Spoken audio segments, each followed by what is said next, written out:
Recording in progress. Let's minimize it. Can it minimize Zoom? Wonderful. So,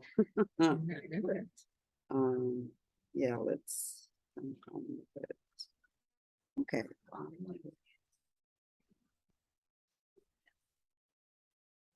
All right, we're going to go ahead and get started. Thank you everyone for being here. The annual community resource presentations for LAN41. So LAN41 is a group of local social service agencies in the Niles Township area who serve families in Niles Township. And Niles Township encompasses Skokie, Niles, Morton Grove, Lincolnwood, and I believe that's it. I might be missing one, but so this presentation is going to be recorded and then put online later for those of you who can't stay the whole time and or forgot something or missed something and want to watch it later. There's also going to be a couple additional organization presentations that are recorded and put online along with this presentation who weren't able to be here today to present. And so for all of you who are attending, I'll send that out in an email. I'll send you the link with the video recordings as well as the any electronic flyers the presenters want to share with me. I can send those out to you in an email. There's also flyers in the back from organizations sharing their information. So feel free to take those before you head out. Yeah, we have a packed schedule today. One thing before I'm going to hand it over to Kate with the library is LAN41 also has what's called Angelo Militello Emergency Financial Funds. And so those funds are available for families who reside in Niles Township who have some sort of financial need. Typically, we are funding things like after school activities or extracurricular kind of more wraparound services, but we also are able to help with some utility bills or rents and things like that. So if you have a family that you're working with who is in need of that, you can fill out an application with them or for them, for the family. And there's some documentation and things that you would need to provide. But when I send out the email with all of this information with the recording and the flyers, I'll include the link to the online application for that as well. All right, so I'm going to hand it over to Kate with the library. Okay. Hello, everyone. Welcome to the Skokie Public Library. It seems to be like yesterday we were here. Last year, I remember it was September 15, actually. For some reason, I remember this date. So welcome. And I will briefly talk about the library, about our resources. And I personally am very pleased to work with all of you. And because of this, because of our meetings and because of this knowledge, the library specifically is partnering with many organizations in the area. And as a result, I hope we all making difference for our community members. So also one organizational moment, we have a microphone. I know I'm loud naturally, but if you need a microphone, please, it's here. Just need to put on and I'll be here to help you. Okay, so we do have this flyer is on the table over there. I kind of briefly talk about each section here very quickly. So Skokie Public Library, anyone who lives in Skokie can get a free library card for everyone in the family. We have a huge campaign in all schools in Skokie to get library cards for kids from kindergarten to K-12, but there are all people need to bring, if they're making cards at the Skokie Library, is their driving license or ID. Basically, that's all we're asking for. Because of the many newcomers to this country, and sometimes people don't have either driving license or Illinois state ID, all we're asking for is a picture ID, which could be a foreign passport or any kind of passport, and a utility bill, something with your name and the address. Live home help. It's a huge area, which is great help for families and for kids. Like there is all information on our website. There is a database for that. They can get online help with pretty much any subject with a live person. all for that, library card is needed. Like for most of our online resources, library card is needed. Speaking about online resources, on our website, there are online books, there are movies, there are audio books, and many other helpful resources for people who are doing a different kind of research. It's really very helpful. As for the online books and audio books, we have resources in many, many languages, actually. And the collection in other languages for e-resources is growing like every year. ESL help, huge area. It's my department. I work in the community engagement department, and I work with ethnic communities and actually health programs as well. So we offer currently in-person help in conversation classes and making appointments for one-on-one ESL help. Most of our classes are in person, but for one-on-one ESL help, some volunteers and students prefer to meet on Zoom, and we're doing that as well. Technology. We have computer lab on the second floor, and we have like people can come in, they learn on their own. We provide help because the front desk is up, information desk upstairs. They can help with any kind of issues and learning processes people have. We have a scanner, we have a printer, we have a fax. We also have areas, hookups all over the building, especially on the second floor, which is amazing for learning. There are many, many areas, pretty much like anywhere you can sit down and plug in your laptop and work or study and do whatever you need. We do have, after the renovation, which was finished about a year and a half ago, we do have about 19 study rooms, which doubled the number of study rooms we had before the renovation. So all study rooms are extremely easy to book. You can book them at the library when you come in, or you can do it online. You don't really need to have a library card for that. We also have, as for speaking about technology, we have an amazing thing called Studio on the second floor where people can come in and learn about different technologies like 3D printers or sewing machines or vinyl cutters. It's basically self-help area where people can use printed resources and learn on their own, but they're always, my colleagues always, they're available to consult, to help, and to help in learning. World language materials, huge area at the library. Books in many, many languages. Currently, we have 12 languages for children and adults. And we also have foreign movies and just movies for kids, for adults, and books in many languages. Also foreign language magazines, I believe in, I would say 5 languages. I think I'm pretty much correct on this. Accessibility. Online events for youth and adults with disabilities, widely available. One of my colleagues, she works with the organizations who are working with their adults and kids with disabilities. And I would say we have several very strong partnerships with those organizations, and we have programs for adults with different kind of disabilities at the library.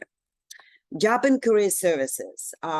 We're still coming back from COVID, but this area is exists.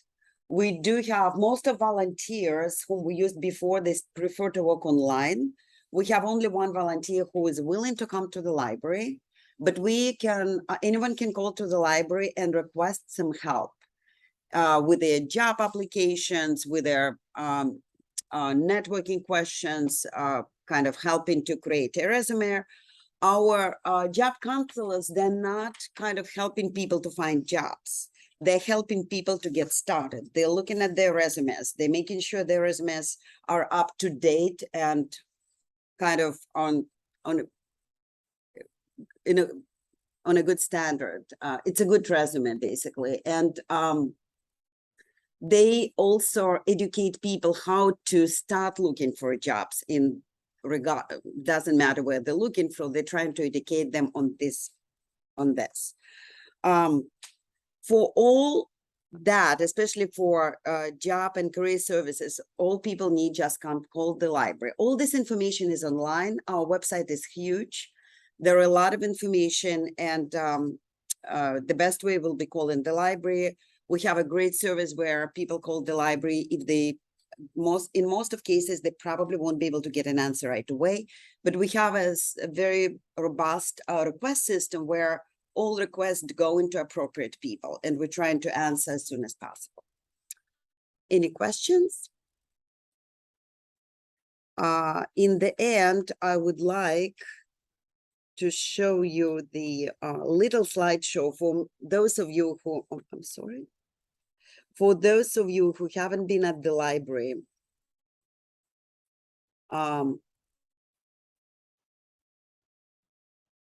it's a little slideshow which kind of show you what kind of resources we have. Like for kids, we have a lot of spaces. This is how a kids department look like, where a lot of play areas and story times, and there is an area called Boombox where kids can come and work with their either parents or caregivers on different projects with the help of librarians. There is a dance party outside. We also have two courtyards, one for a big courtyard and the other one a small courtyard in their kids area, this one. So we also, a great addition to our services is a bookmobile, which bookmobile has standard stops. All information about the bookmobile is online. It's an amazing, those people who use bookmobile know it's an amazing place. And actually bookmobile has a hotspot. There is around the bookmobile, you can use the internet, and there is obviously a Wi-Fi inside. This is how it's look like inside. For families, this is the book bike. This is a relatively new addition to the library and to the community engagement department. And I would say this is the first year where we actively use the book bike. So for instance, it's my dear colleague Melody who is here, and this is our weekly routes. We go into different parks around the library, basically like a 2-mile radius. And the whole idea of the book bike to be connected with the community, to be visible.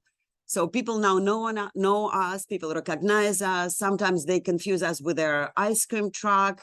But I would say I paid attention less and less. Now they know, they call us book bike ladies. So book bike ladies are going out every week, sometimes more often. We have several other people who like this as well. So like to do it as well. And so this is another way to get connected with the community, to kind of talk to people, of course, promote library services, give away books for free, and kind of feel how people live and what do they want. Are we doing right things? What else we need to do? So we do a lot of talking during those rides with people. Computer lab, I've mentioned before. So again, people can come in and do pretty much a lot of things on the computers. And of course, we do have tech help every week. I've mentioned sewing machines. So it's an area where people can learn to do that and many other things. And obviously spaces, as I've mentioned before, many spaces around the library to come in, to work, to communicate with each other, to work on projects. Study rooms, and vinyl cutters, drawing. So this year we tried something new. We had a program where people learned how to basically learn about their cars. So it was a hands-on experience. So kind of an amazing program. We have exhibits obviously at the library, and concerts. And also, I've mentioned Learning English. This is a couple of pictures from their ELL book club, where people are in the process of discussing book, going very deep to the, this program gives you much more information than books. It goes way beyond that. And teen area is huge. There is special teen space with their books for teens, study rooms for teens, area where people can meet and do programs. So yes, that's it. Thank you very much. And who is the next one?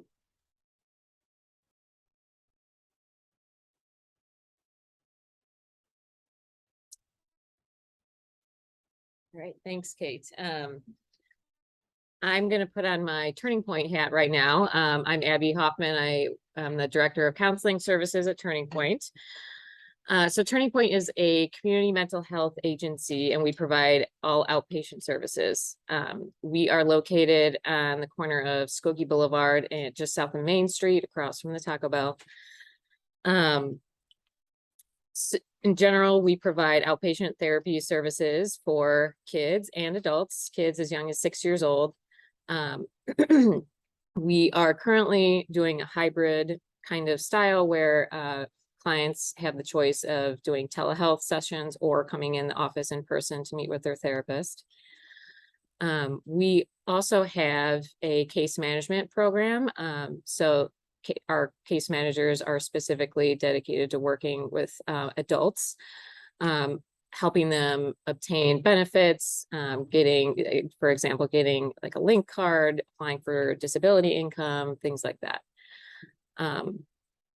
We also have a very large group therapy program, and it's kind of separated out into two categories.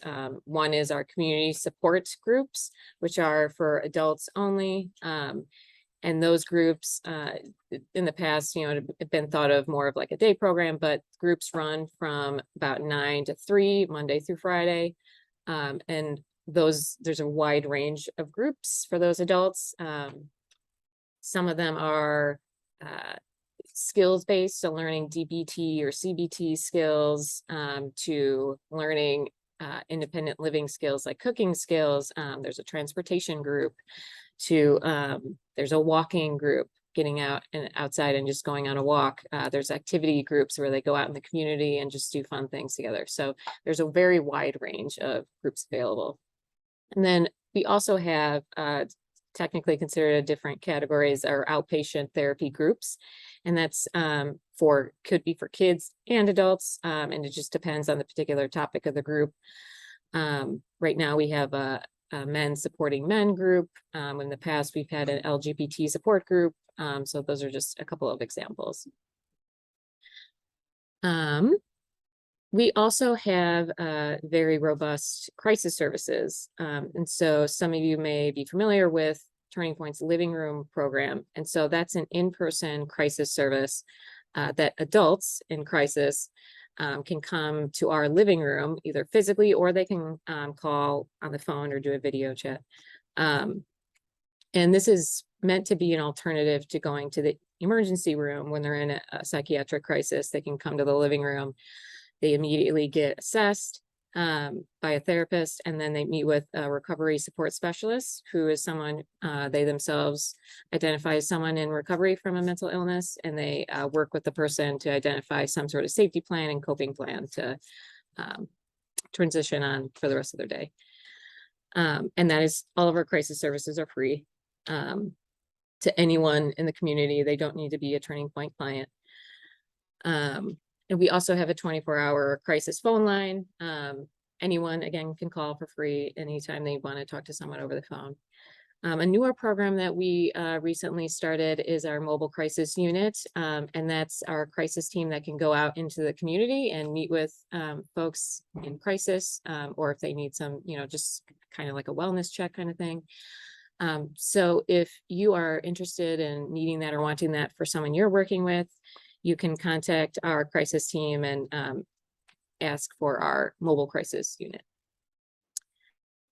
We no longer have psychiatry on our staff, but when we partner with Heartland Health Center, which is physically located next door in our building, for those psychiatric services for our clients.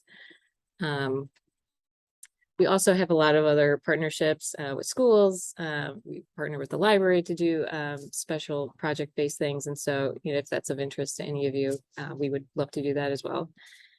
Just want to make sure I'm not forgetting anything. Oh, we also have a transitional living program. So this is meant to be a short-term residential program for adults. It's turns out not to be very short-term because there's not a whole lot of affordable housing out there for people to transition out to. And so someone who might be eligible for our residential program would be an adult who has Medicaid, either has or working towards obtaining Social Security income or disability income. And they need to work on building independent living skills. So it's not just someone who needs a place to stay, but someone who really needs to work on building skills to eventually live on their own. So a lot of times we get clients who are transitioning out of a nursing home, they come into our program, or they were living with family and then they're coming into our program, and then the next step is to eventually live on their own. In terms of our intake and getting started with services, our intake program is called Open Access. And so anytime anyone wants to start services, they just call the Turning Point main phone number, which is 847-933-0051. And if you listen to the greeting, you can follow the prompts to speak to someone to start services. I think you just press 0 to speak to a receptionist. And so then what happens is you'll talk to someone in our billing department to go over insurance and consent forms and things like that. And then you would get a call back from a therapist within 24 hours to complete an initial intake assessment. And then you would be assigned to a therapist after that. In terms of insurances we take, so we accept all forms of Medicaid. And then we also accept Blue Cross private insurance, but we also have a sliding scale option as well. Yeah, that might be it. If you need to speak to anyone in our crisis team, you would just call the Turning Point main phone number, and then there's a prompt that you listen to the greeting message, and there's a prompt to get you to our crisis staff. Any questions for me? Yep. How long's your wait list right now? It depends. It's a little, it's a little longer. It's a lot longer for kids right now. Oh. I don't have the numbers off the top of my head, but many months. We're working very hard to reduce that. So trying to hire therapists right now to reduce our wait list. But yeah. Shorter for adult. Yes. Mm-hmm. Thank you.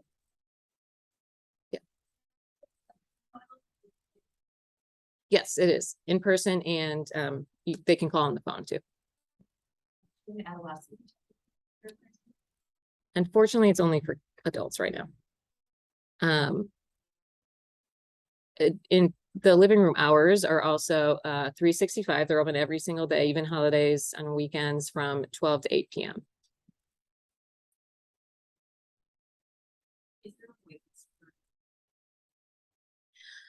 So the process for that is, we start with having the person get connected with one of our case managers, and then they start the process of getting into our TLP program. So it's kind of a gradual process because we want to make sure they're a good fit and they will, succeed well in the program. But there's a little bit of a wait, yeah. We have a couple, Spanish speaking. No, unfortunately, no. Any other questions? All right. Well, thank you. Let's see, next up we have Beale from Hartgrove.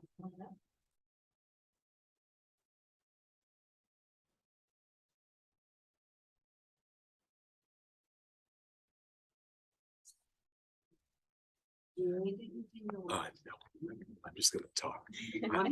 I'm the instrument. Good morning, everyone. My name is Joseph Beale. I'm a specialty community liaison for Hartgrove and Garfield Park Hospital. We're a freestanding, both facilities are freestanding psychiatric hospitals. Hartgrove specifically, I'll start with Hartgrove. We treat all ages. We have a continuum services that we deliver for behavioral health. First is our most intense is our when we intake in the hospital, and we treat all ages, children, adolescents, and adults in our inpatient facility. We admit people based on clinical presentation. So if someone's more outward acting, more aggressive, psychosis, they go into our acute stabilization unit.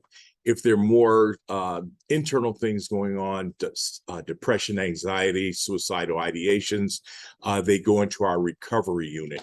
That way, one type of patient doesn't stimulate the other, and it makes it easier for us to deliver our behavioral health services.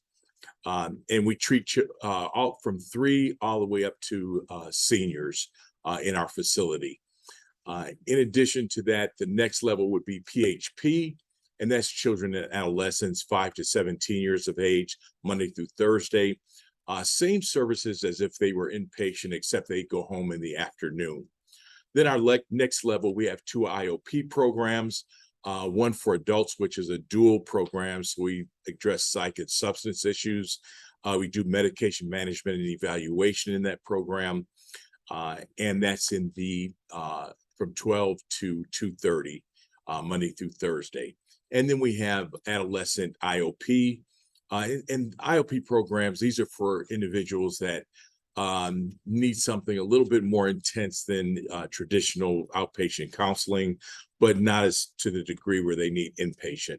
So we have IOP for adolescents 12 to 17 years of age, and that's Monday through Thursday also. In addition to that, our next level, we have 2 traditional outpatient counseling centers, one in Oak Park at 101 Madison, and we have a multidisciplinary team there. We have APN nurses, psychologists, psychiatrists, social workers, and we can gear our programs toward whatever the patient need is. If they need one-on-one or group therapy, whatever it is, we can kind of tailor it depending on what the need is. And we also cover the South Catchment area of Chicago. We have the same type of facility at 1111 East 87th Street on the south side. We do gene psych testing also. So if someone comes to us, their medication is not working, we can do gene site analysis and get them on something that may be more appropriate medication for that particular patient. We have also Garfield Park Hospital, which is located at the location here at 520 North Ridgeway Avenue. We treat children and adolescents at this facility, so 3 to 17 years of age. And we also have PHP for 5 to 17 years of age at Garfield Park. Last thing I want to mention is that we have specialty programs at both facilities. At Hartgrove, we have a trauma program, and this is certified by Joint Commission, and we're also in their National Library of Best Practices. Our program, trauma, is kind of geared. We use trauma-focused CBT and really focus on 4 areas: anxiety management, cognitive restructuring, affect recognition and regulation, and self-esteem. The whole thrust of it is really to help people to address traumatic stress and improve quality of life. At our Garfield Park facility, we actually have 3 specialty programs. One is called Worthy, and this is the only program that I'm aware of nationally where we treat inpatient children and adolescents that have been sexually exploited or commercially exploited. We give them medical exams, psychological, psychiatric testing, and we have a very diverse screening tool for those individuals. We also have what's called the YES program, and that's for children and adolescents that are exhibiting inappropriate sexual behavior, and we give them appropriate interventions to address some of those particular behaviors.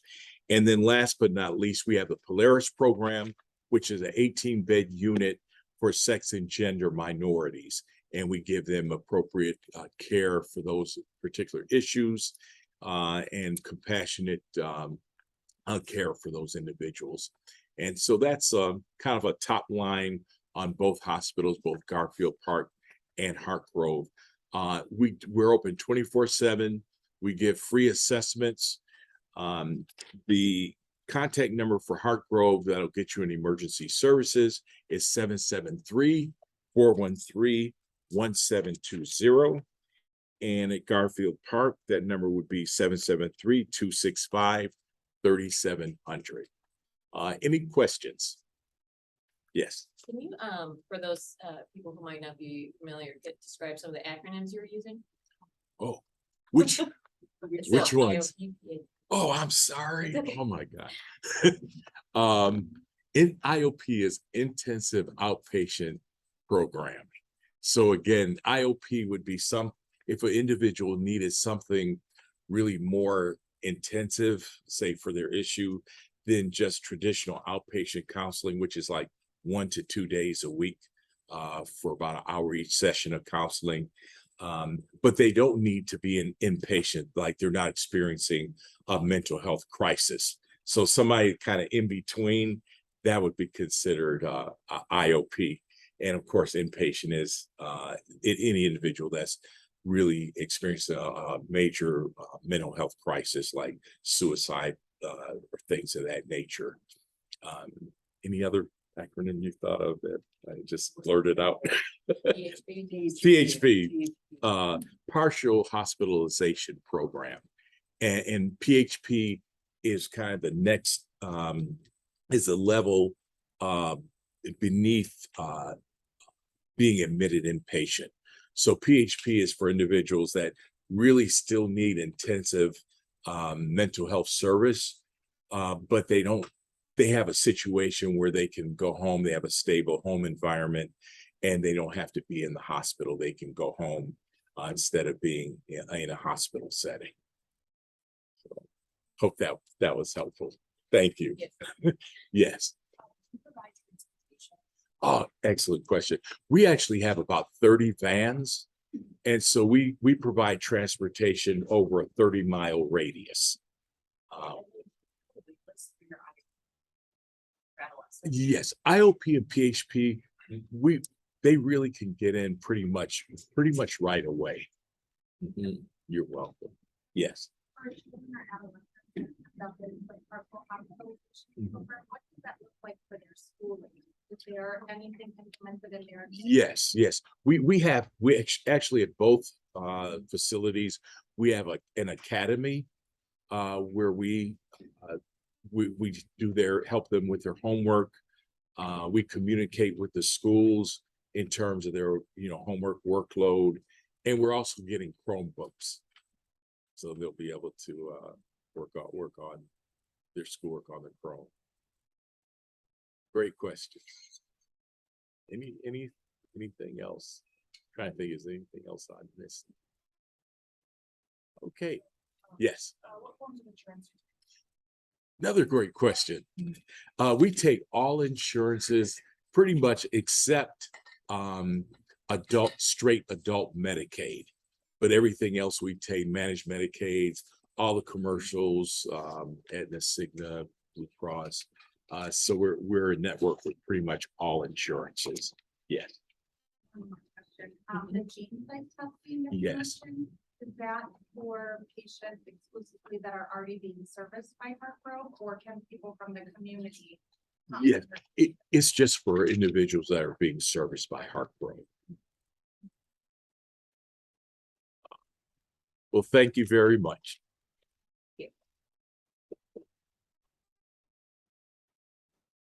And just as a reminder to presenters, if you're using acronyms, try to describe what they are, so that everyone will be clear. So next up is Steve Applebaum with the Behavioral Services Center. Our schedule change a little bit.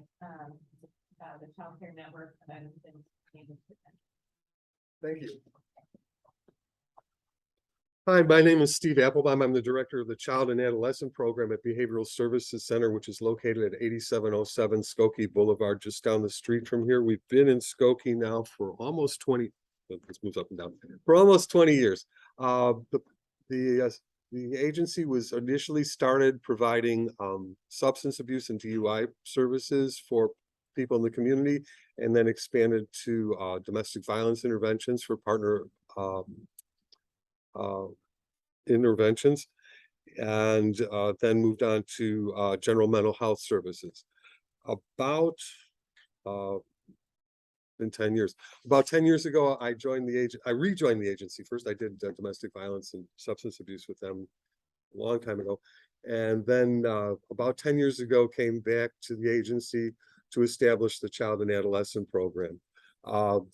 Again, for the adult side, it's domestic violence, general mental health, and substance abuse. For the adolescent program, we offer individual, family, and group therapy in the modalities of partial hospitalization, as was previously mentioned, which is for those who need to come in 5 to 6 hours a day, 5 to 6 days a week, to have intensive services for mental health. Meals are served, educational programming is provided. I'm a former assistant superintendent of schools, so we make sure that we coordinate with the schools really well. We also have intensive outpatient program for adolescents, and those include 3 days a week. It's either in person or online. Right now, the PHP is in person. The intensive outpatient is choice of in person or online, depending on the family's comfort level. And that is, again, 3 days a week for 3 hours a day, with a component of individual therapy and family therapy as part of that. And then just general mental health services for outpatient for children and adolescents, starting from 5 to 18. That's about it. Can't think of anything else. If I'm missing something, oops for me. Our phone number for the adult side is 847-673-8577. And for adolescents, the number is 312-952-0040. That's my direct number. I'm available 24/7. We currently have no wait list. We generally don't have a wait list. We always kind of overstaff. We're fortunate that way. It's a different kind of business model. Question? Yes, please, first. Okay, hi. Insurances. Oh, thank you. Good question. It's a wonderful thing. We just started taking TRICARE now too. So there isn't an insurance we don't take. And I'm really happy about taking TRICARE. I'll give you a little personal thing. So I come from a military family, and we were getting calls from military families and veterans, and we didn't take TRICARE. And I got a really tough call from a mother with a son in a tough situation, and they couldn't find services anywhere. And we get to do sliding scale, which I can't tell you how low it goes, but it can go pretty low. And so I told the mom, I said, look, this is our sliding scale. And then I told her, I said, I feel really embarrassed and ashamed that we don't take TRICARE. Let me see what I can do. We're now taking TRICARE. So hooray for us. I'm really proud for that. But yeah, we take every insurance under the sun. And if they happen to have zero insurance, we'll work something out. We try to serve the community. Any other questions? Thanks for letting me be here. I have to run to another meeting. I'm sorry. Thanks for inviting me to today.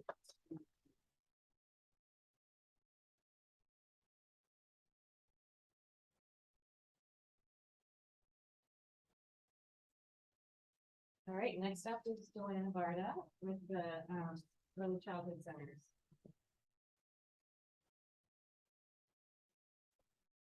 Hi, everyone. I'm Joanna Varda with SCC Early Childhood Centers, and we are located here in the downtown Skokie area. We have been in Skokie providing services since 1987. So if you haven't heard of SCC Early Childhood Centers, we're also known as Swift Child Care. Our services are provided for families with children from 6 weeks old through 3rd grade. And our full day, full year model is for 6-week-old children through the kindergarten age. We also offer before and after school care for children kindergarten through 3rd grade. Primarily at this point in time, those are children who are attending either Edison or Madison schools, because that is the one district who will bus the children to and from our center for before and after school programming. We also do have children who are dually enrolled in our program and also one of the Part Day district programs, including other districts. For example, preschool students who have an IEP and need to have their services provided at one of the local districts.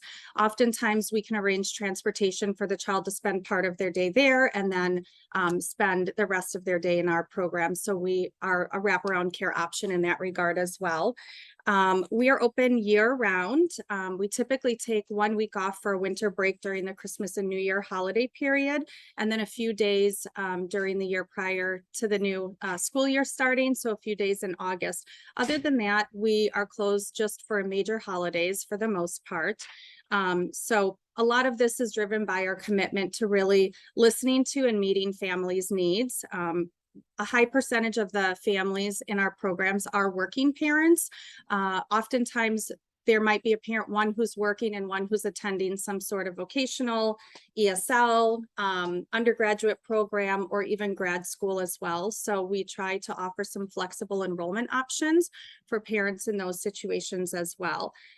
So having said that, we offer both full day and part day programming. Our part day programming is typically for the morning hours, so kind of the first 5 hours of the day, 7:30 through about 12:30. And then our part week programs are typically just based on availability based on our current enrollment.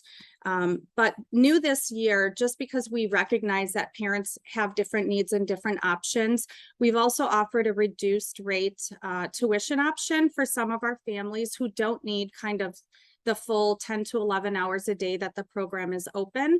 So for those families who need only like a traditional workday hours, we have a lower rate structure for that. And for families who kind of need like the whole gamut, then there's a different rate structure. We also have options for low income families. So I'll just kind of reference the 4 main financial supports that are available to families enrolled in our programs, and most of them are income based. The first one is the Child Care Assistance Program, which is administered through the Illinois Department of Human Services. So that's kind of your standard subsidy. Typically, parents need to be either working or attending school, all of the parents in the household, living in the household, at least 5 hours a day to qualify for that. At this point in time, the department still is offering eligibility to families who has a parent who is unemployed. Typically, the parents need to be employed or enrolled in school.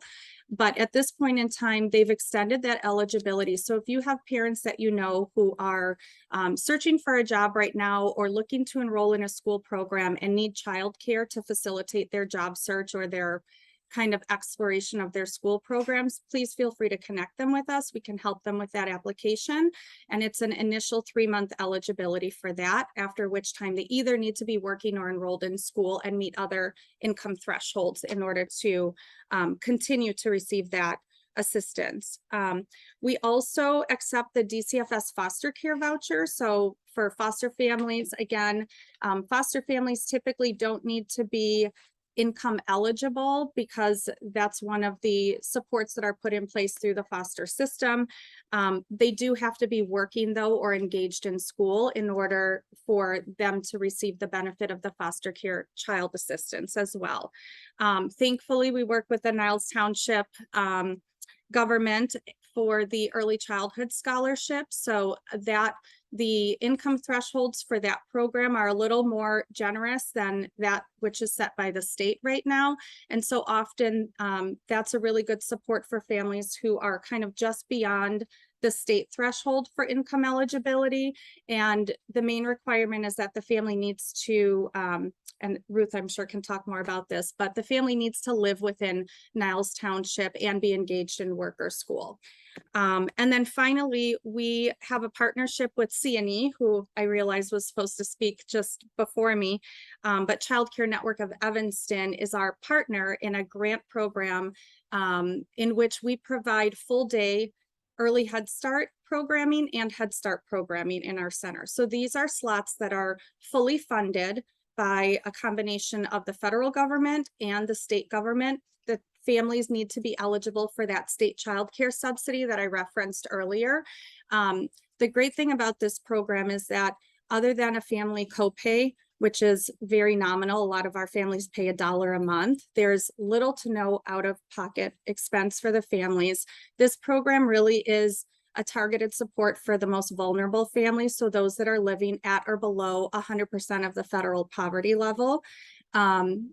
Within the program, there are a lot of comprehensive supports that are offered, which are not standard within our other slots, for example. So the families receive family support services, employment and vocational support services. They can be linked with mental health supports. Again, through the partnership, we have a mental health consultant that comes and works within the classroom with the teachers and with the families. A lot of health and dental support services and a variety of other things. So parent education is a big component of that as well. And then just to talk about, you know, I guess supports that we have for all parents in our program, regardless of what type of slot or funding they're using for their enrollment.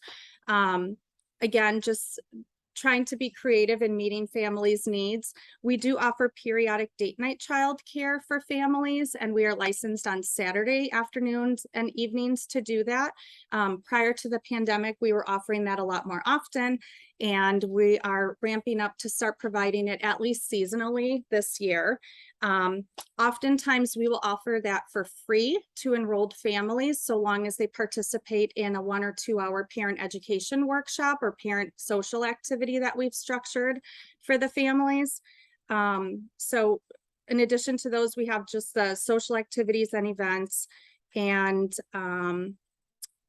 let's see.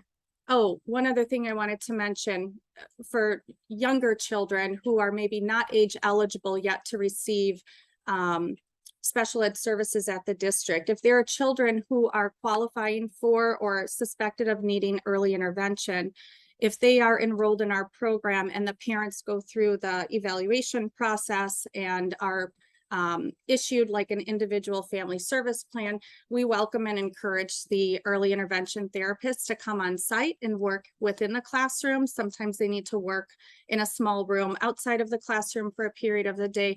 But again, we're trying to eliminate barriers for families who might otherwise not be able to make the time or the connection to get the children these critical services for their development.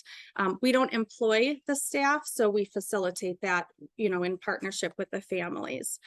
And then circling back to the financial aid, we have a staff person that can help families fill out all of these applications and kind of discern the different eligibility requirements for the families to see which option might be a good viable match for them.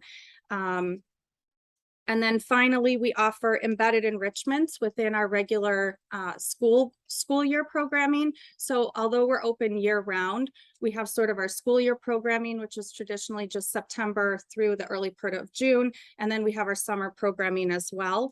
During the school year, all of our children in our Birth to 5 program receive weekly creative movement kind of instruction enrichment, where we have a private instructor that comes in, and it's a combination of things like fun games, focusing on strength, balance, breathing, relaxation, a lot of things like that. It's not exactly yoga, but it has some yoga elements implemented in there.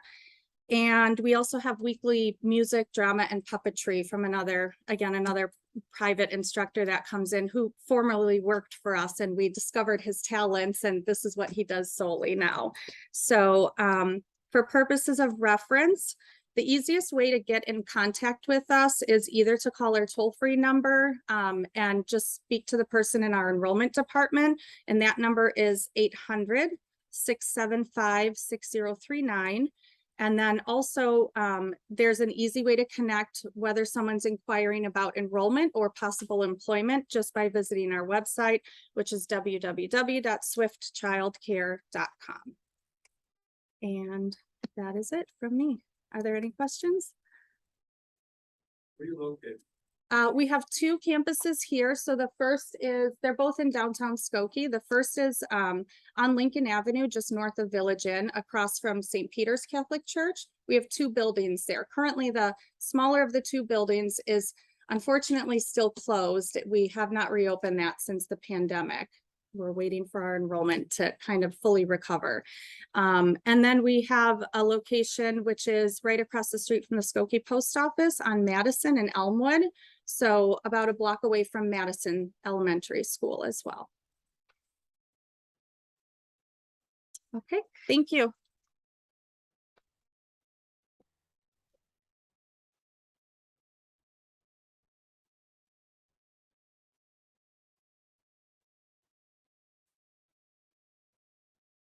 Your services, Erin.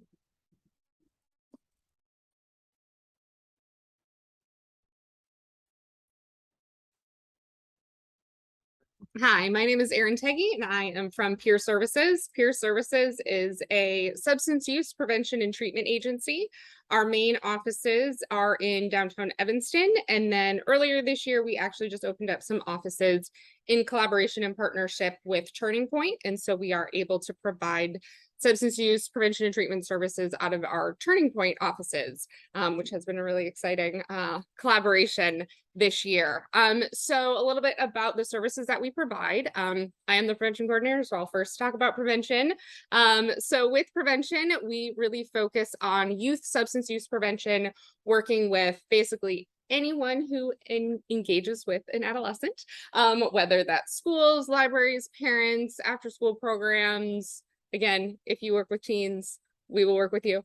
And we do a lot of training and education, both with students, middle school, high school, as well as parent education, school staff education, professional development to really understand all of the current trends in youth substance use, as well as understanding how that substance use impacts the adolescent brain, decision-making, risk-taking behaviors, all of that stuff.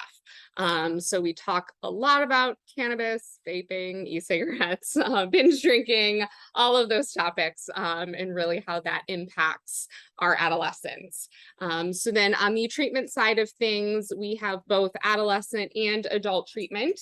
In our adolescent program, it can be one-on-one individual treatment. We just recently are starting back up our early intervention services. We call it FACS class, and that is an opportunity for teens and their parents and caregivers to come together to learn those really important psychoeducational aspects after potentially a school violation or experimentation of use, things of that nature. And the really great part about that program is it does involve the parents, and there's a big parent or caregiver component, just because we know that aspect is so important in helping our teens make the healthy choice not to engage in use. We do, on our adult side, we have kind of our traditional one-on-one individual therapy. We also provide the IOP, those intensive outpatient services for our adult level treatment. Our therapy services are virtual or in person currently. And then we also have a medicated assisted treatment program, our MAT department, in which we currently provide methadone to clients who are struggling with opioid or heroin addiction. And so that is open 6 days a week. Nurses on site, our doctor comes in once a week. Whole thing for anyone struggling with that, and that obviously is in person. We can't dispense methadone virtually. So that is 100% in person. We also provide DUI risk education. So someone who might get a DUI through the court system, they can come to us, receive some education, meet their hours for whatever the judge assigns to them.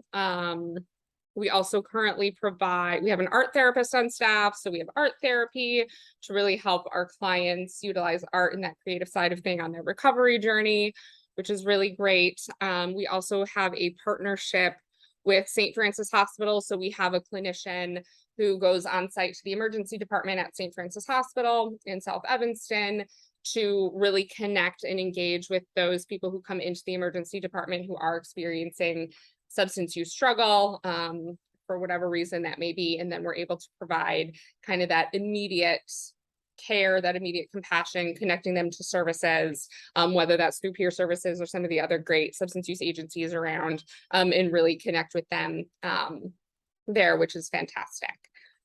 So I'm sure I'm forgetting something. Oh, our insurance. We do accept Medicaid, all kids, family care, some of our treatment services, Medicare works. We are in network with Blue Cross Blue Shield, but we definitely work with other private insurance companies. We have a very generous sliding scale fee. One of the wonderful things about peer services, as long as peer services has existed, we will never turn anybody away for their inability to pay. We, raise funds, have treatment scholarships, so we absolutely make sure that money is not a barrier. And so no worries there. We will definitely work with families in that regards. So currently our adult services do not have a wait list. Our adolescent services do, but we're hoping with our early intervention services that are starting back up that we will be able to really catch a lot of those teens that we all know are struggling, whether it's mental health or substance use. Yes, and Anne, my colleague, she's just stepped in. I'm sure I forgot something, so. I'm wondering if you mentioned the facts group. Yes, I did. Yep. Thank you. Yeah. So just clarify, so you do for adolescents, just individual or you also groups? So our FACS class is kind of our early intervention group. We do not. That's with the parent. Yes. Well, so it's like a separate and then combined whole thing. And then wait list for both individual as well as FACS? So FACS class, there is no wait list right now.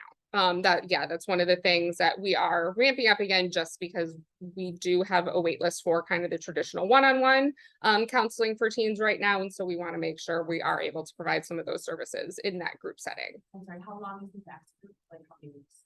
So it is, I believe, 6 hours total. Oh, so an hour. So it's, I believe, 3 hours and 3 hours, I believe. I was not supposed to be the one presenting today, so I apologize. But definitely you can check out our website, peerservices.org, call our number 847-492-1778 for more information. But yeah, we appreciate the collaboration with all of you. So yes. Is the program only methadone? Yes, we are currently only methadone. Are there any other harm reduction services like needle exchange? So we do not currently provide that. I mean, with our clinicians, we definitely utilize a harm reduction model, just because we know abstinence is not always the appropriate course of treatment. But no, we do not offer needle exchanges, but we do, collaborate with other agencies and other places in the community when, that need is definitely there. All right, thank you. Mention that we have fundraising block coming up on October 1, and we would love to have any of you join us free of charge. And we're also looking for some volunteers, so if you work with adolescents, for young adults who might be interested in volunteering, I will leave some flyers.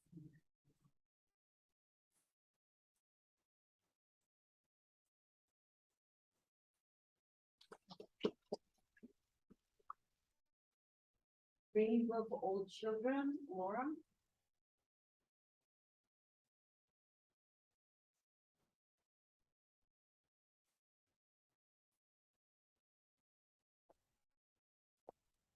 Good morning. Also was not supposed to present today, so bear with me. I'm Stephanie Garrity. I'm the Executive Director at Rainbows for All Children. Rainbows is a 39-year-old. First of all, who's heard of Rainbows before in this room? So I'm giving you the cliff notes, and if you have questions, you ask. So Rainbows has been around for 39 years. Today, we train volunteers worldwide to lead peer support groups for youth ages 3 to 18. We are getting ready to pilot a young adult group at Northwestern, a community group in Evanston, community group in Ohio, and then also another group at Southern Illinois, I believe. But we lead peer support groups for youth ages 3 to 25 who are grieving a lost or missing family member, whether that's death, divorce or separation, deployment, deportation, incarceration, abandonment, or some other life-altering situation. We have groups in 39 group sites in 39 states and 13 countries. It's always our hope and goal that every child who needs support gets it in their own community, led by a credible messenger that makes them feel safe and supported at no cost to the child or their family. You all know ACEs, you all know what our kids are up against, the pandemic. We have wait lists all over this area. So it would be awesome if we had more group sites, and I know some of your organizations do offer Rainbows programming. But the training is very simple. It's 8 hours. It's eligible for 8 hours of continuing education credit through the state of Illinois for teachers and social workers. And as I said, we believe that the more local the services are for our youth, the more likely they are to share some of their deepest, darkest thoughts that they don't feel like they can share with their family members or possibly their friends, because who wants to be different? And that's what we hear most from our Rainbows alums, is that after a 14-week group, the two things they take away is that they were not the cause of whatever happened in their family. And then the second thing is that they're not the only one. We also offer, in addition to the regular Rainbows program, which is a 12 to 14 week group that meets for about an hour a week, except the littles only meet for 30 minutes. I feel like I feel like that's how long my attention span is anymore at the outside.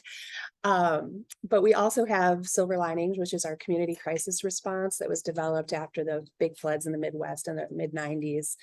And that group is actually an 8-meeting group, but they meet for an hour, 2 times a week for 4 weeks. So it's more like an emotional first aid group. And then all of our groups now have the option of being virtual, as we kind of dip in and out of the pandemic and contagion and all of that. So we have a full toolkit to lead a virtual group with alternate activities. For example, it's very hard to make a sock puppet with the littles in a virtual group. So there are alternate activities available.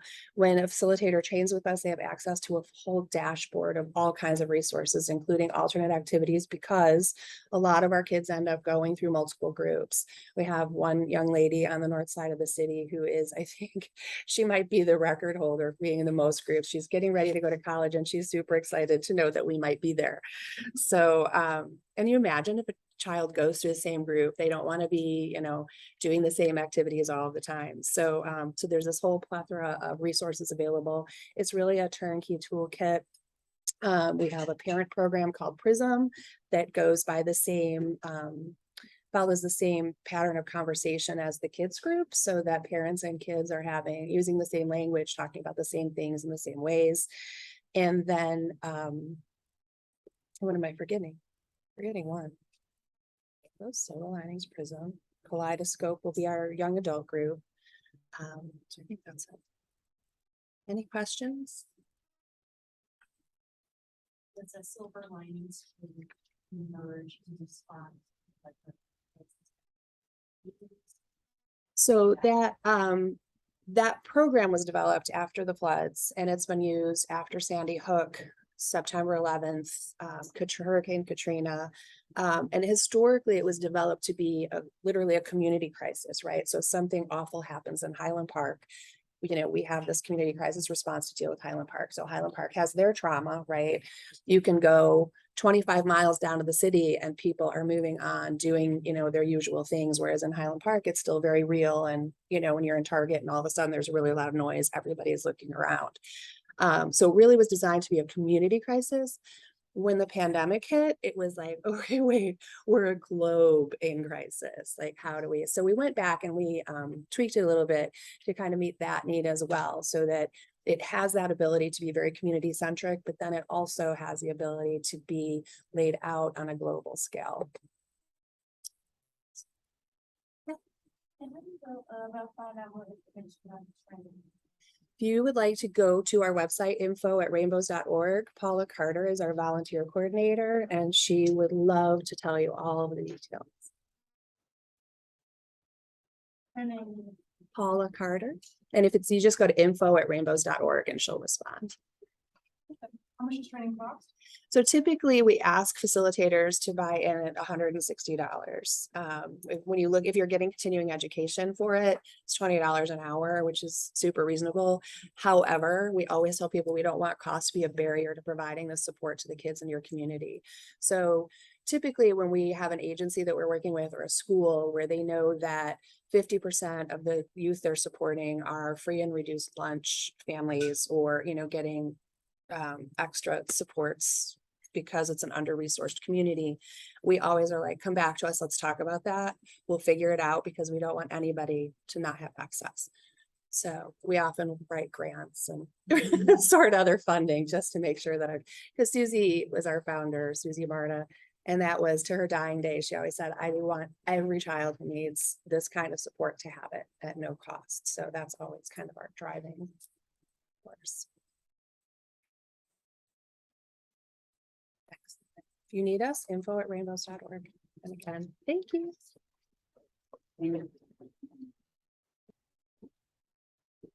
Next up, we have more rural social worker Liz Schild.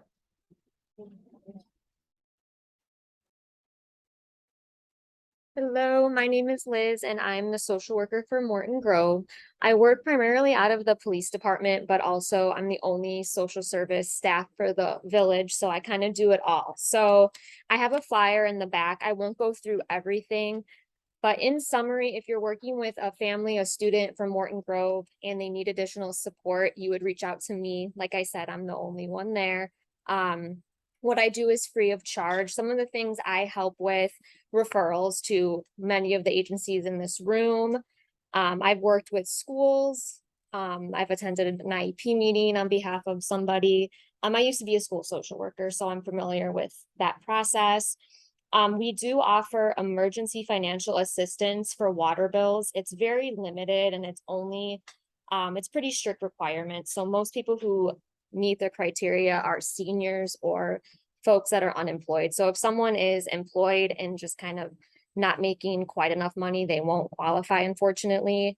But I work in tandem with, Niles Township. We'll work together to help families if they qualify for additional support. I can provide short-term crisis counseling. I did not put that on there because again, that's very limited. So like I said, it's just me. So if someone is referred to me from our police department, for example, due to a crisis within the family, I will do up to 5 sessions of counseling, just to kind of meet that gap. And again, it's a little challenging for school age kids because my availability is mostly during the day. So any type of police department calls for mental health, substance use, I will follow up on, and reach out to folks, see if they were able to access treatment. Whenever we transport someone to a hospital as an emergency department from like the fire department, I will follow up, and a lot of times people are discharged. So I make sure that if they're willing and interested, they know what resources are available. I do a lot of victim advocacy in court. So domestic violence, I can do orders of protection. If you're working with a family where there's domestic violence and you need support for an adult in that way, I do work with state's attorneys, go to court, can help with that process. I get referrals from the police department, fire department, village, sometimes the library, and then anyone can call in directly to me. And like I said, everything is free of charge to residents of Morton Grove.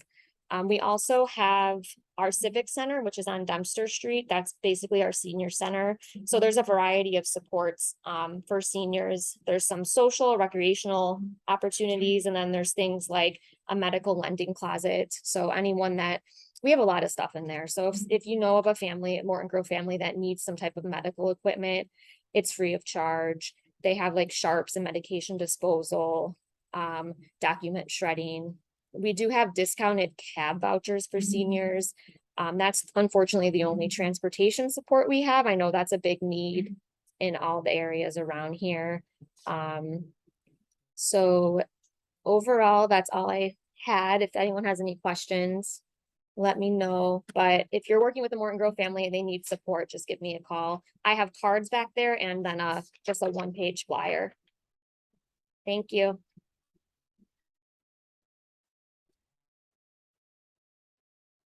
Next up is Gary Arnold with Progress Center.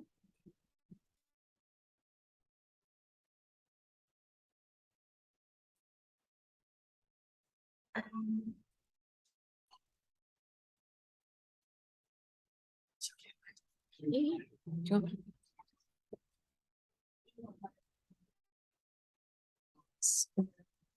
do that too. We can move this table a little. This way? Oh, okay. So the cord's not right. Cool. Great. Steve is gonna join me up here too. Okay, so are you planning to project things? No, I'm just Okay. gonna use this for my Good, notes. good. Just 1 second here. I just gotta pull up my keys here. My name's Gary, Arnold. This is Stephen Hyatt Leonard. We're both with Progress Center for Independent Living. Progress Center is was called a Center for Independent Living. We're actually based in Forest Park, and we have a satellite office in Blue Island. So both of our offices are quite a ways from here, but technically we serve all of suburban Cook County. So that's why we're a part of this group, and like the opportunity to speak to this group and in your respective agencies. Just want to give a little background. Centers for Independent Living are organizations that are designed for and run for and governed by people with disabilities. The first one got started out in California in the early 1970s. There was a group of students with disabilities on the Berkeley campus who started getting together, joining together, and started doing things for themselves, which was kind of against the model traditionally of people with disabilities, with doctors, lawyers, parents, guardians, typically making the decisions on behalf of people with disabilities. And the group on campus was very successful, and they became very popular. And so people in the Bay Area, it was in Berkeley, the Berkeley campus, University of California, Berkeley, but people living in the Bay Area with disabilities learned about it, wanted to be a part of it. And so they started coming to the campus, and that kind of identified a need for establishing something for the community. For people with disabilities, similar to what was happening on campus. And so in 1972, the first independent living center was formed, and now we have more than 400 of them around the country, and there's 22 in Illinois. And like I said before, Progress Center is an independent living center that serves suburban Cook County. Just a couple of the principles of independent living centers. The idea of nothing about us without us, meaning that people with disabilities need to be involved in decisions that are going to be made that are going to impact people with disabilities, and trying to promote the idea that disability is not necessarily a bad thing. It obviously, creates issues, for all of us with disabilities. But a lot of times those issues aren't necessarily directly related to that disability, but more kind of social barriers or physical barriers. And the idea is we don't need to fix the disabilities, but we should fix the environment around us in order to make life more inclusive and accessible for all people. Progress Center. We have a staff of 19 people right now. I mentioned our main office is in Forest Park. We have a satellite office in Blue Island. And I mentioned before that one of the principles of independent living centers is need to be staffed by and governed by people with disability, a majority of people with disabilities. And Progress Center, I think, is fairly unique among even centers for independent living in terms of the percentage of people with disabilities.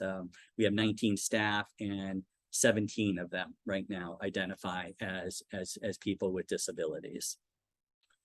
Our service, we have each center for independent living is going to be different, but all centers for independent living are required to offer 5 core services. Those are information and referral, independent living skills training, advocacy, peer support, and transition services. And transition kind of falls into 2 different categories. That's supporting people who are in long-term care facilities like nursing homes, move into more independent settings, whether that be an apartment, or sometimes people choose to move from a nursing home into more of a supportive living environment.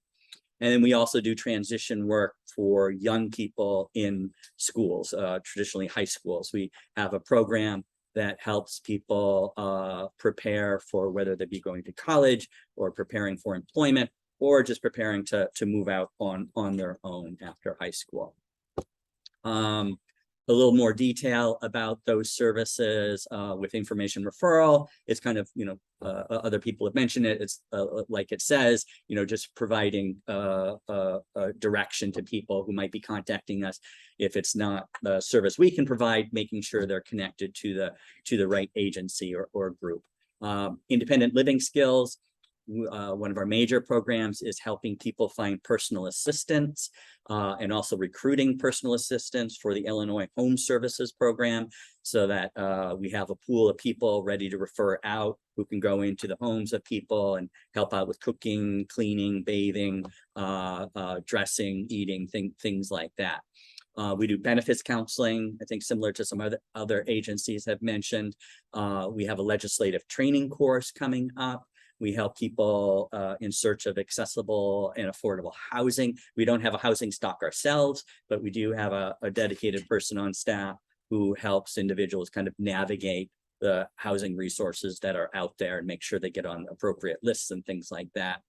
And we have a person who is deaf on staff and her job is to provide one-on-one deaf kind of advocacy work for people. A lot of time, what that looks like is, people need to go get their driver's license renewed or get a driver's license, but there's no kind of accommodation set up at their local DMV, or they have a doctor's appointment or they have a hospital visit and there's no, they need help kind of securing or navigating accommodations and communications resources there.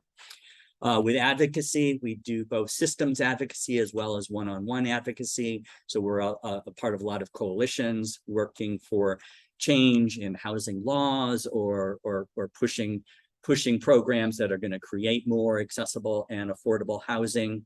And then we do one-on-one work. Stephen is one of our more recent employees. And he's actually, even though we don't have an office right now, Stephen is kind of unofficially based in Evanston in an attempt to kind of build our footprint there and build a community and network there. And you're working right now with about 2 or 3 people on transportation, individual transportation issues that people are having related to disability. With peer support, we've got 5 different peer support groups. 2 of them are just kind of general peer support groups open to anyone with a disability. And these are groups where it's not professionally led. It's really just bringing people with disabilities into a room or a virtual space together and sharing experiences and learning from one another. So kind of 2 general ones. We have an art group that meets once a month, art and peer support group. We have a group specifically for Spanish-speaking parents of children with disabilities. And then finally, we have a peer support group for people who utilize personal assistants or home care workers. It's a big struggle right now to find quality, or not quality, but more so, securing kind of permanent personal assistants and home care workers is difficult right now. And so this is an opportunity for people to share strategies, to share their struggles and share their ideas together. And then the transition programs, I kind of mentioned those before, but one I want to talk specifically about that you all might have young people who might be interested in this or who might benefit from this is we have a program that works with the high schools, works with disabled students in the high school to provide kind of independent living training as well as self-advocacy training to prepare people for life after high school.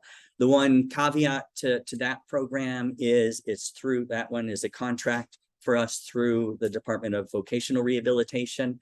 And so if students are involved in a STEP program or a similar type transition program already in their schools, and they have a case open through the Department of Rehabilitation Services, then they're not qualified, unfortunately, for our program. They're ineligible for it. And quickly, I just want to mention a couple of things. I left 2 flyers in the back. One is we're a part of a project called the All of Us Project. We're working with the American Association of Health and Disabilities, which is based near Philadelphia on the East Coast. And the idea of that is to expand the pool of people from marginalized populations who are a part of research.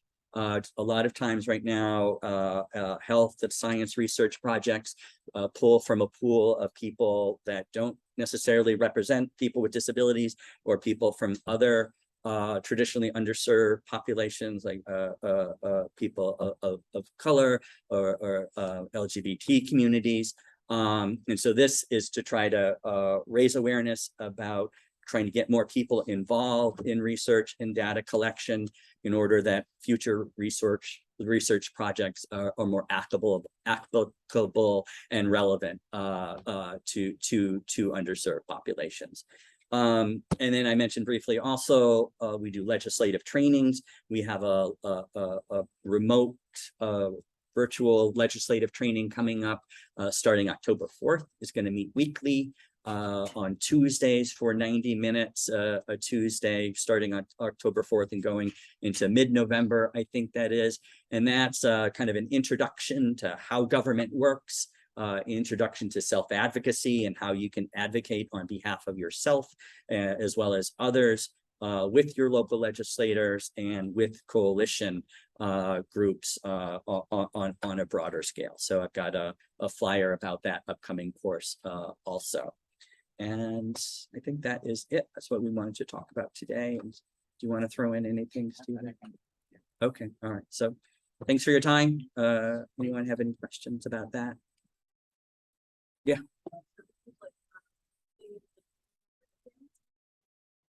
We could, a lot of times, you know, we don't, that I think that would fall under our umbrella of independent living services, or maybe even benefits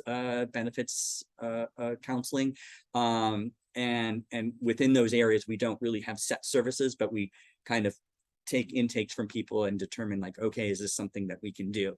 And based on the idea that we do have someone on staff who uses a service animal, and actually just within the past year was out in, I think it was New Jersey, it's Morristown, New Jersey, where there's a school for training service animals. She went out there for 3 weeks, did her training with a new service animal. So that's my long answer of saying like, yes, we probably could like assist the person contacting us about that. Yeah. Yeah. Do you provide services in other languages?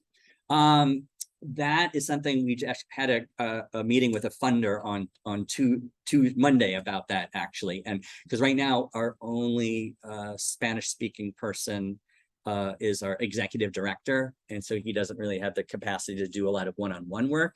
So the answer right now is no, but we're trying to build that right now. Yeah, in the back. You mentioned the high school program. You don't currently work with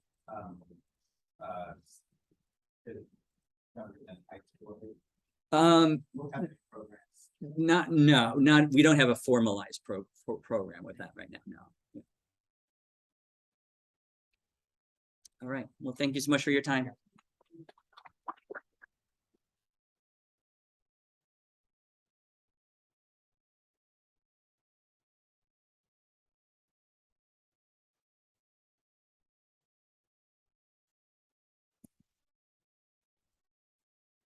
Right, up next is Silverman, Rodney Monroe. Yeah, I'm glad that I came a little early.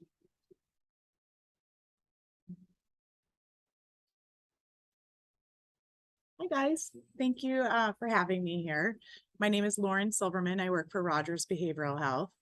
I'm going to look at my notes because it's a little frightening to get in front of a ton of people for the first time in a long time, but I'm going to be able to answer any questions that you guys have afterwards.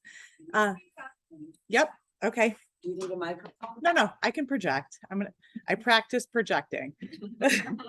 Rogers Behavioral Health is a non-for-profit provider of specialized mental health treatment. We've been around for 115 years and treat various disorders, including anxiety and OCD, mood and depression disorders, mental health and addiction recovery, trauma, eating disorders, and anxiety and depression for kiddos on the autism spectrum. Can you guys hear me okay back there? Okay. Our mothership, if you will, is based in Wisconsin. So that's where it all started 115 years ago. And we have several inpatient, residential, and PHP and IOP options. In Illinois, we have 2 clinics, one in Hinsdale and another in Skokie.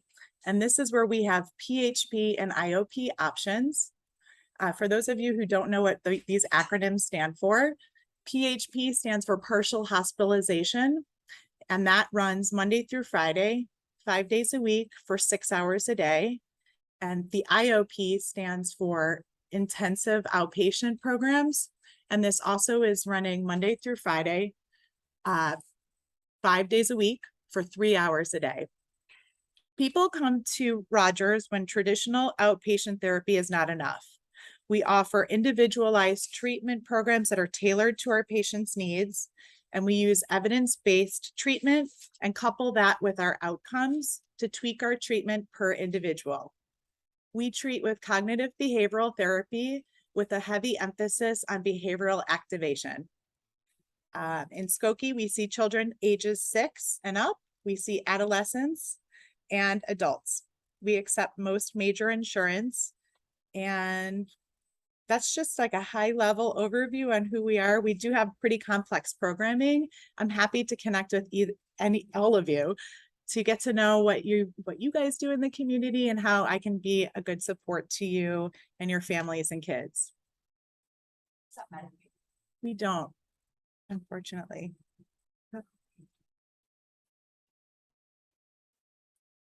Can you just highlight what behavioral activation is? Sure. Behavioral activation is like when somebody is depressed and not wanting to get out of their bed or their room. Behavioral activation is getting them to get up and actually do the work and we're working with our therapists to do that, taking baby steps. Hi. Do you have any specialized programs for like children with disabilities or like learning disabilities or autism? Yeah, so yes, we do. We have a beautiful program for the kiddos on the spectrum. So we don't treat the autism, we celebrate their little beautiful minds, and we treat the disorders that accompany that. So if it's a mood disorder, anxiety, or OCD, whatever it is that's getting in their way. Yeah. What else?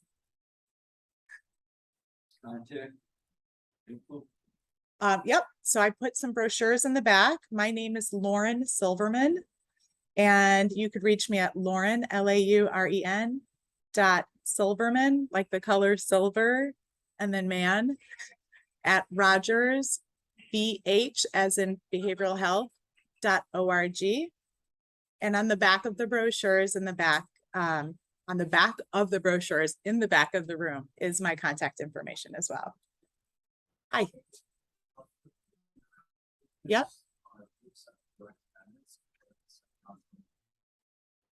Yeah, so a lot of times the continuum of care will include residential and then follow through to our PHP and IOP. But depending on how the patient is presenting, they can come right into our PHP or IOP. It really depends on how, what their symptoms are. So the process is you would call an 800 phone number and go through a free screening for 45 minutes. And then, did I do some? Okay. So, and then from there, the doctor would review it and then recommend you to one of our programs. And then while you're in our treatment programs, it's collaborating with your current providers and team to figure out what that next step is. It's not just going through our program saying, see you later. So that's why it's important to collaborate with you guys to find out how I can be a resource to our patients and then also to you in the event that you have somebody who needs a little bit more care. Co-occurring substance? Yes, we do. We have mental health and addiction recovery. In Skokie, we just see adults. In Hinsdale, we do see teens. And then in Oconomowoc in Wisconsin, we have different age groups and we have residential, inpatient for addiction recovery, mental health and addiction recovery. How about eating disorders? Yep. For children and teens, adults. And so in Skokie, you said it's 6 and up. Yep. For all of the programming? Nope. So that becomes a little bit complex, and it's tricky because we have so many different, we have 6 programs, and a lot of them do have both kids and adults. So for eating disorders, we do see both kids and adults, but for like our autism spectrum program, that's just for kiddos. And like I said, like the substance, for example, is just for adults. But without getting too, because that could get a lot of information, you can reach out to me and I'm happy to softly, and slowly walk you through what is best. Yeah. Yeah.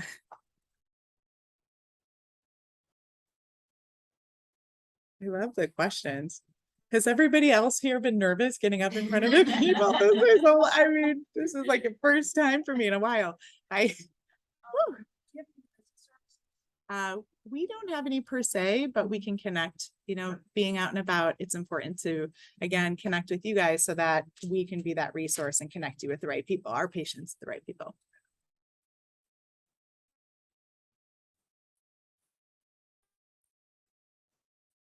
It's like funny. And then you like look at somebody and then they look away. They're like, I don't have any questions. I guess I'll just say this about Rogers. I love it. I'm here because it saved one of my best friends' lives with an eating disorder. We had no idea that she was struggling.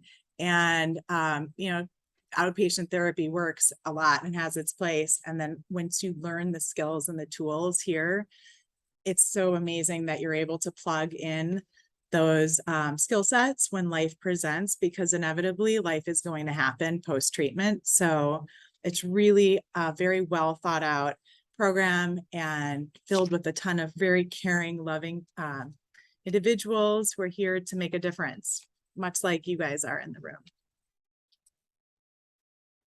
Is that it? Are we done? Okay. Oh, I made it. Thanks, guys.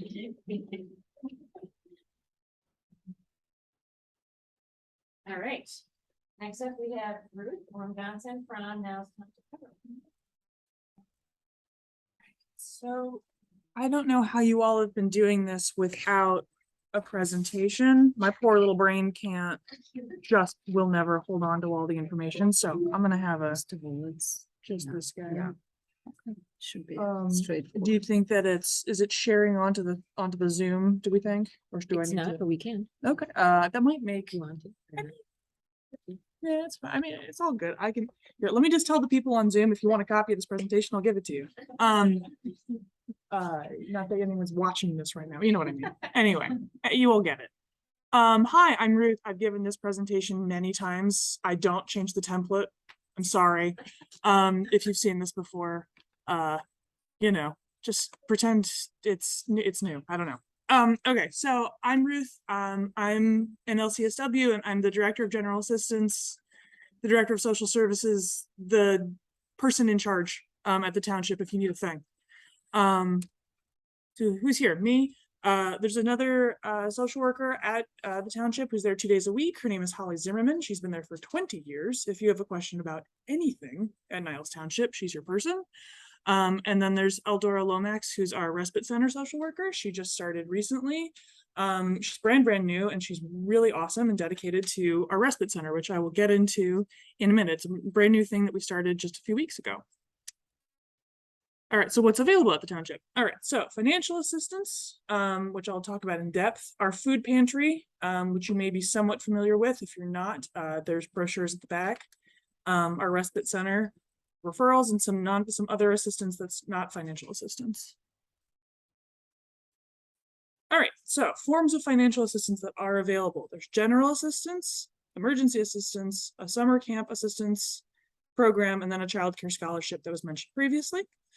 General assistance is available at any township you go to, and it's assistance for people who are in the process of applying for either Social Security, disability insurance, or supplemental security insurance, SSDI or SSI, or it's for people who are unemployed and can't get unemployment.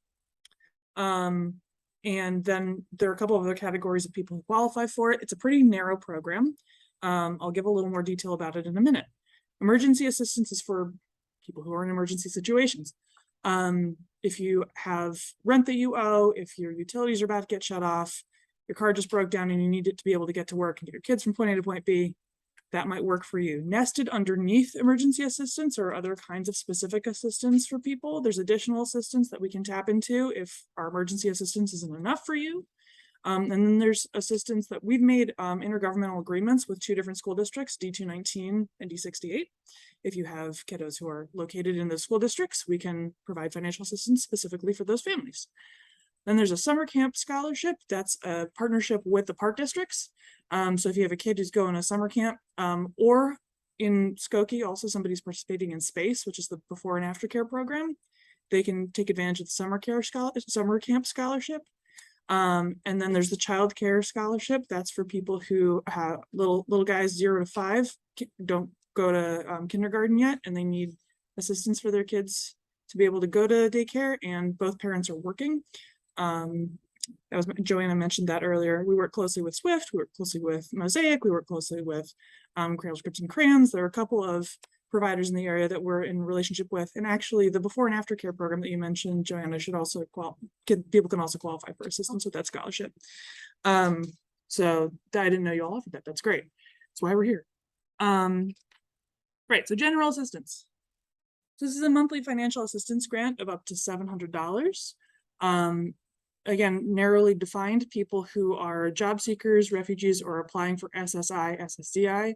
Again, those are basically forms of Social Security that you can get if you're pretty severely low income and or disabled. Job seekers must not be eligible for workman's comp or unemployment, so you need to have applied for those programs and been denied. You also need to have $2,000 or less in assets and income of $700 or less in a month. Again, narrow group of people. This grant goes, all of our funding goes directly to third parties. We don't give cash to individuals.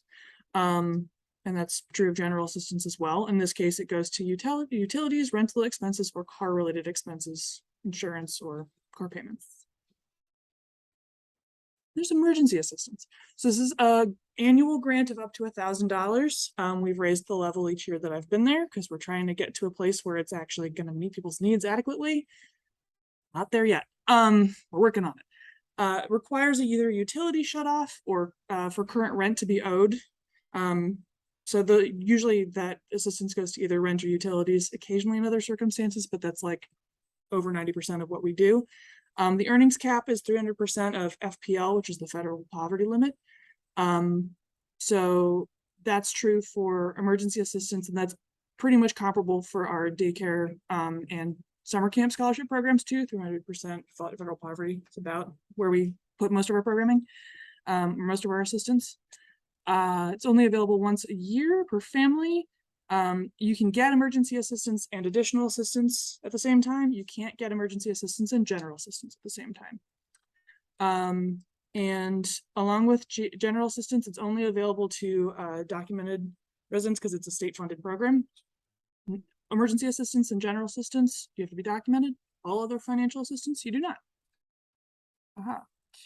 And so as a result, we have increased the amount of additional assistance available to families who don't meet the immigration requirement or the citizenship requirement for emergency assistance. So you can get $2,000 if you're undocumented, $1,000 if you are. Yeah, so residents of the township apply towards rent, utilities, medical expenses, vehicle expenses, and then occasionally other needs. We can be more flexible with this funding if we need to be. And yeah, again, is provided annually. So every family, the bottom line is every family can get about $2,000 of emergency assistance each year that qualifies for these, as long as they qualify in terms of their income. Right, so then D219, D68 assistance, financial assistance for people who live in either school districts. These are much larger grant amounts. They pretty much have to go to utilities and rent, but we've been a little more flexible depending on people's needs, but generally that's pretty much what we're going towards. You also need to have a connection to loss of income or difficult circumstances due to the pandemic, because that's what these school districts have asked us to do, is to determine that there's a way in which the family lost money because of COVID-19. Yeah, okay. So summer camp and daycare, again, available to Niles Township residents, regardless of immigration status. The summer camp scholarship specifically for people who are sending their kids to park district summer camp programs, and that can be in any of the villages where we live. So that's Morton Grove, that's Skokie, that's Lincolnwood, Manassar, which is the main Niles area special recreation program. So those are our disabled kids who need somewhere to go during the summer. Available to those attending purchase camps, right?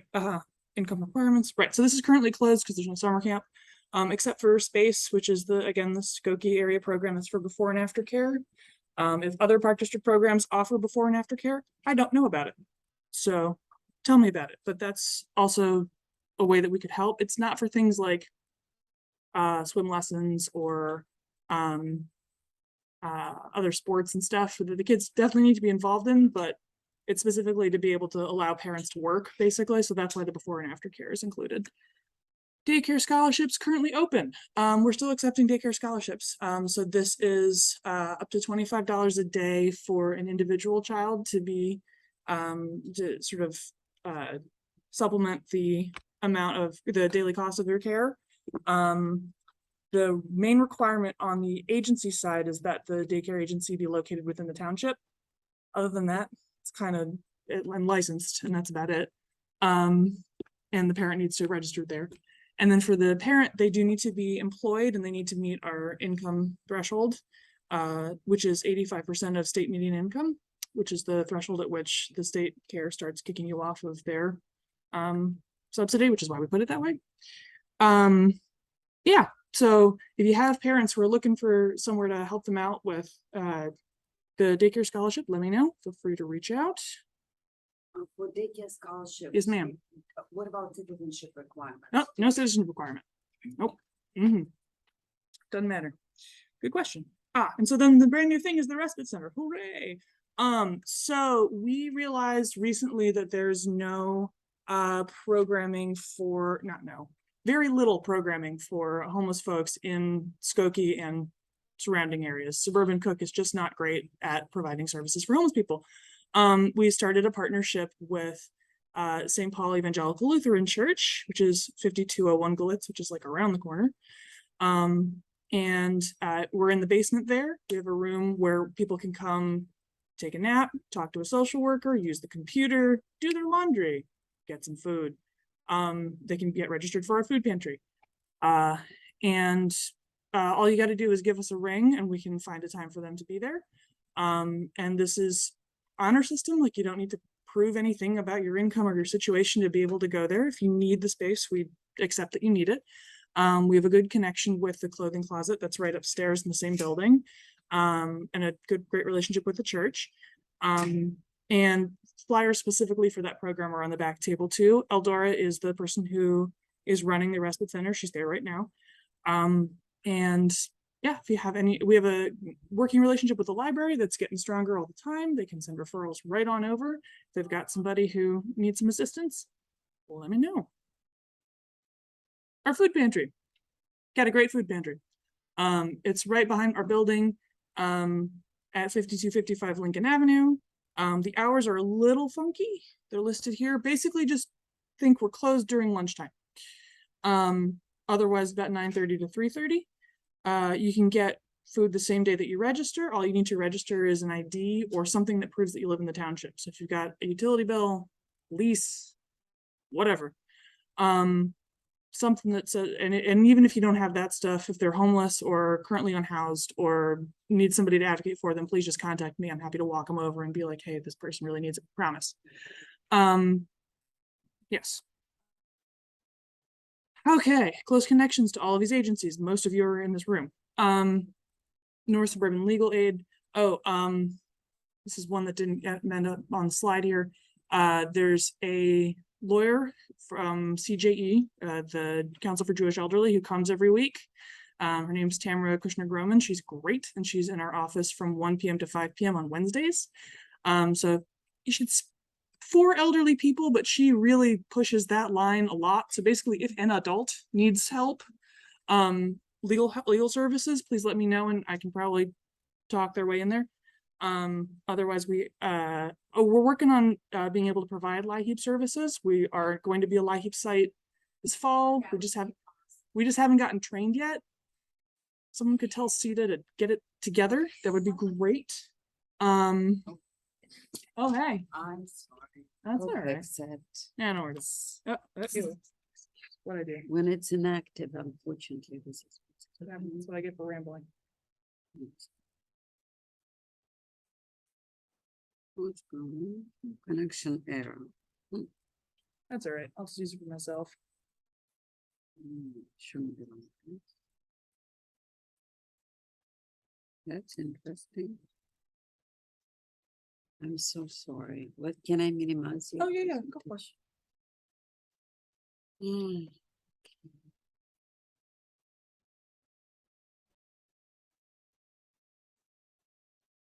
It says in use.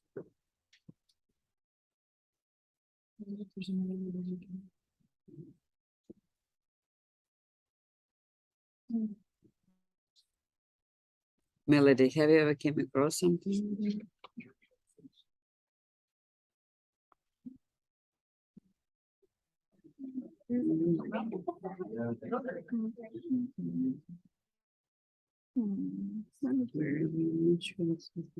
It's clear. Maybe let's do it clear.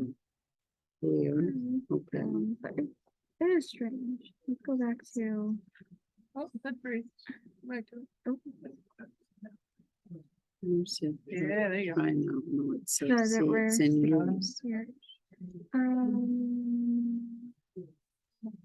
Are you connected through the app on here? or Yeah. through this? Okay. It's through the app. It's my laptop. As usual. We can connect it through this, we can connect it through this, link, Yeah, which is like, when it comes up. yes. Oh, it's. STV 16. Skokie Library. I think it was Skokie Library. Info. Library.info Mhm. and the HTTP columns.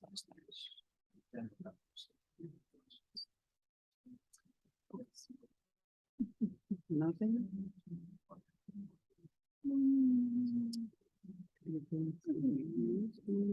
Yeah, it's being weird. Anyone have any questions while we're Troubleshooting. yeah? What are the Let's go. requirements? No. Yeah, just exit out. So. I don't- Yeah, so you need to demonstrate some loss of income during the pandemic, which. Maybe it's not working because it's connected Don't worry much at about the same time. they need to have a current student who's added. You can use HTML. Should we go back Yeah, to the app? and then, Just connect. you need to. And then Where go is back. it? That is- Not really, I mean, I No, would it's, say how oh, many yeah. are emergency assistance income threshold you say, but it's probably like, so the threshold that I really use in terms of like assets is like $2,000. Less. Okay. So like, you got 5%, like, cash in hand. Most people who are gonna be out there. It's here, it's open. Those are, yeah, those are from the main. Try HTML. And then that. Yeah. Yeah. that's okay. Okay, so. And then we have to see behind. It is. Like utilities or rent. Maybe it's shut everything down, the system. But I mean, it doesn't matter. This thing is not. It's weird, we never had it.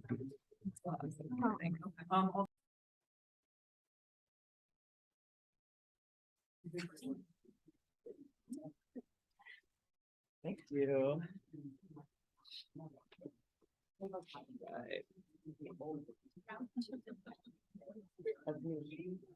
All right, good morning, everyone. It's nice to see some familiar faces and also some new folks too.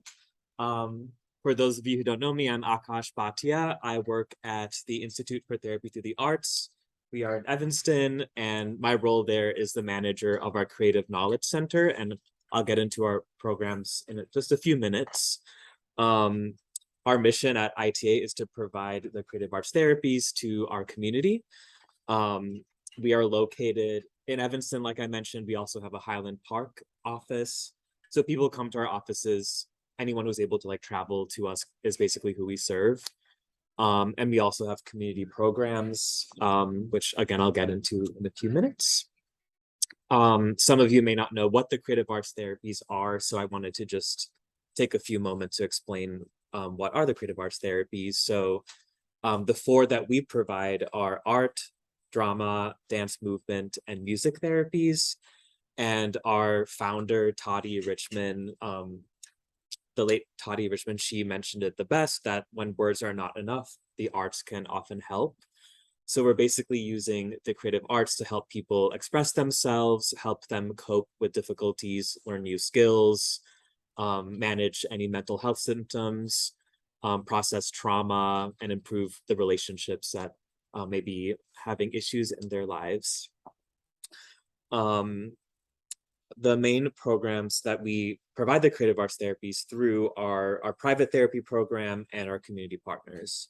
So for private therapy, people come to one of our clinics or meet with us over telehealth.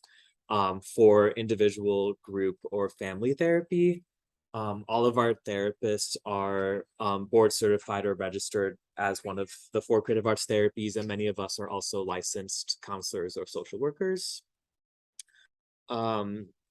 People pay for these services through a couple of different ways. So we do accept some insurances, including Blue Cross Blue Shield and Aetna.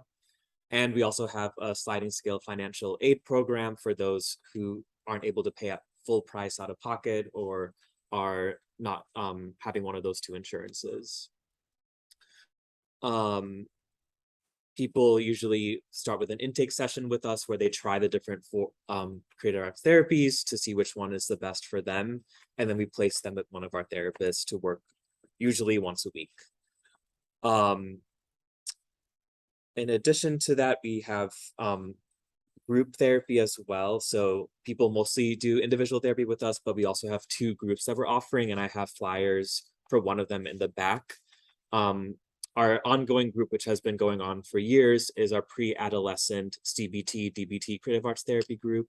So learning the skills that usually people learn them, in PHP or IOP, or also individual therapy, but applying the creative arts therapy to them so that they can better integrate it into their lives. And we also have a trauma resiliency group for adults. That one is virtual, and that meets on Mondays at 6. And the adolescent group is in person and meets at Mondays at 5 in Evanston. I mentioned that we have community programs. So we partner with several organizations across the region, namely schools, hospitals, adult day programs, nursing facilities, and just basically other like medical centers to provide creative arts therapies within their communities. I think the largest, most recent one that we have right now is Chicago Public Schools, but we are really in many systems around the region. So you can contact us if you want to form a partnership, if you would like us to come to provide sessions at your space. We can do things for the whole day if availability works out, or just like 1 or 2 sessions a week. My program at IT is a Creative Knowledge Center. So this is our professional development and training. So we provide supervision and consultation to therapists or educators in the community. We also have regular workshops and trainings at our location, and we also provide them at your location. So you can schedule a training with me. So these trainings are meant to teach you how to use the creative arts in your work that you do. The biggest of these events is our annual conference, where creative arts therapists at ITA, but also across the world, really present on creative arts therapy topics and we teach each other how to use our work in sessions or in education. This past conference was virtual, and next year we're going to try virtual and in person, since people are still kind of wanting the virtual, but others are really ready to start coming back in person. So our virtual one is on March 31st, and the in-person one would be in the beginning of June. I wanted to mention that we're looking for sponsors for this conference. So if you would like to sponsor the conference, which would result in like advertisement for you or other benefits like an exhibit table, then just let me know and we can talk about some options.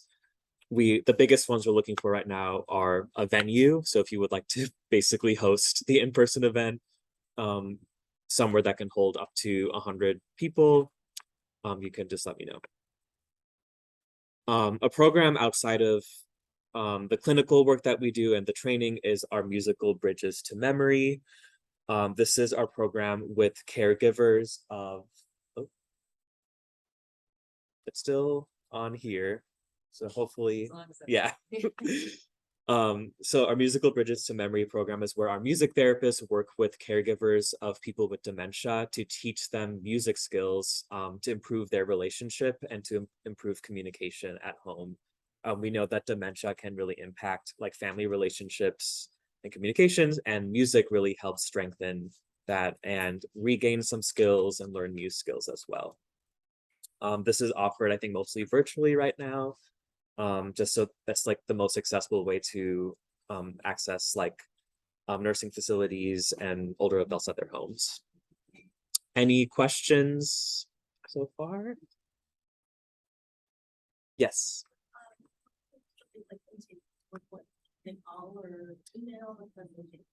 Yeah, they can call and email. You can use the card that I have in the back. You can reach me and I can just like pass that along. Or it's on our website as well. There's a contact form. So we usually just do like a initial phone call that's about 15 minutes and then schedule their hour-long intake. Other questions?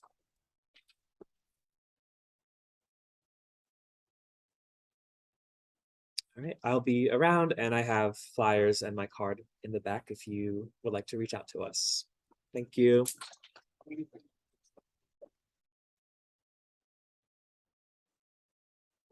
Next up, we have Darren Brown from the Family Services. Hi, everyone. Darren Brown.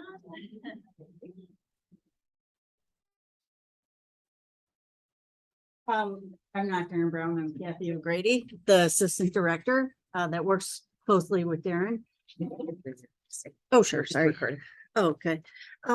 Just like you, many of our services are very similar. At Family Services, we mainly see people who live in the Niles area. That does include children who go to 3 of the Niles schools, Gemini, Mark Twain, and Nelson. So those 3 schools, we will see children and the families who attend those schools. And we may help them with emergency financial help. That would include like back rent, possibly some utility coverage. We have social workers who specifically work with seniors, myself included. Many of our seniors call with questions about home health care versus private duty care. And many of the people are looking for housing. So a lot of people don't understand what Section 8 housing, senior housing, all those different categories of housing. We do have at least 3 to 4 Spanish speaking staff people that do work with children and adults. We also have a food pantry that they're able to use once a month. You would be surprised how many people who are homeless that come into our office. My one most memorable was a gentleman from Arizona, just driving and came from Arizona and thought Niles was a hot spot to come to. We did give him some food and he went on his merry way. The programs we are really starting right now is one of 3 is called Engaged. And so that is helping people with substance abuse issues connect with our staff. Right now we have support groups going on. There's a very large substance anonymous. They can come for alcohol, any other drug. There's a support group on Saturday nights. We have a Overeaters Anonymous group, and we also have a cop out group for policemen and women who are no longer drinking. So we do those support groups. We have a teen center as well. So kids who are in the school district of Niles, generally in the ages of 12 to 14, 15. It's open Monday through Friday. They can get homework help. They're having a dance at our Niles Fitness Center coming up. They're also having a dodgeball tournament coming up in October. We do have a new staff person, Sharon Rossman, who is working with people 55 years and up. One of the highlights of her group is Finding Love Again. So that is a group, there's about 25, it fluctuates every month, it's once a month, for people who are single, widowed, divorced, who are interested in getting back into the dating world. Hopefully at the end of the year, they're going to have a speed dating event. And we would ask that people from all areas, all the suburbs, if they have seniors, and 55 is enough, would be the age range that we would be targeting. So she's doing a lot of groups on self-help, illness, loss of loved one groups, and again, that dating, returning to the dating world. Another event that we have coming up on October 15th at the Niles Senior Center is for veterans and mental health. So that's where we're asking veterans of all wars and military service to come in and hear 1 to 2 speakers and see vendors who might be able to meet their needs with regards to mental health. That's a free event, 9 to 12 on October 15th. So just like you, we are doing a lot of mental health programming where people can come in.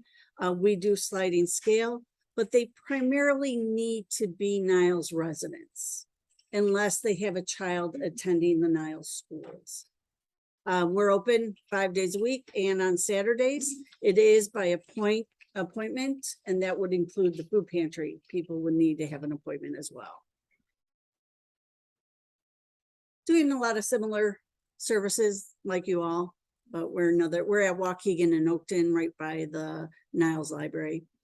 There is a police social worker at the Niles Police Department that if you are in need of asking questions, probably more of a police matter, that person can be contacted as well.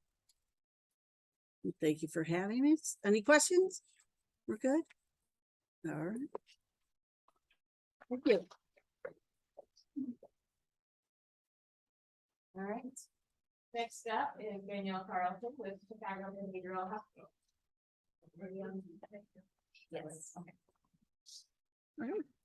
Hi, everyone. My name is Danielle Carleton. I am the Director of Business Development with Chicago Behavioral Hospital. We are a freestanding behavioral health facility located in Des Plaines. So I mapped it out. It's like 7 miles from here. So not far. We right now we have 147 bed hospital that is all adult services at this time. We've currently suspended our adolescent program. Doesn't mean we won't ever serve adolescents again, but right now, because of getting a lot of adult referrals and not a lot of adolescent referrals, we converted our adolescent unit into an adult unit for the time being. Our adult programs vary by the level of severity of symptoms and diagnosis. So we have an open adult unit that's more of like a mood and anxiety disorder group. We have a transitional care unit, and that's more of a chronically mentally ill adult population. So like bipolar disorder, schizophrenia, schizoaffective disorder. And then we also have our intensive treatment unit that is for adults who are experiencing high levels of symptoms. So maybe psychosis or aggression or things like that. We also have a couple of specialty programs for adults. So we have a dual diagnosis program for folks who are dealing with mental illness along with a substance disorder. And then we also have a specialty women's unit that's more of a trauma-focused treatment. We have several adult outpatient groups running right now. So we have, let's see, we've added so many lately, I can hardly keep track. We have a daytime IOP that runs from 9 to noon. We have an afternoon IOP that runs from 1 to 4. We've got a dual diagnosis group running in IOP. We have a couple of virtual groups running. for IOP. And then we also now have a couple of therapists who are doing individual therapy.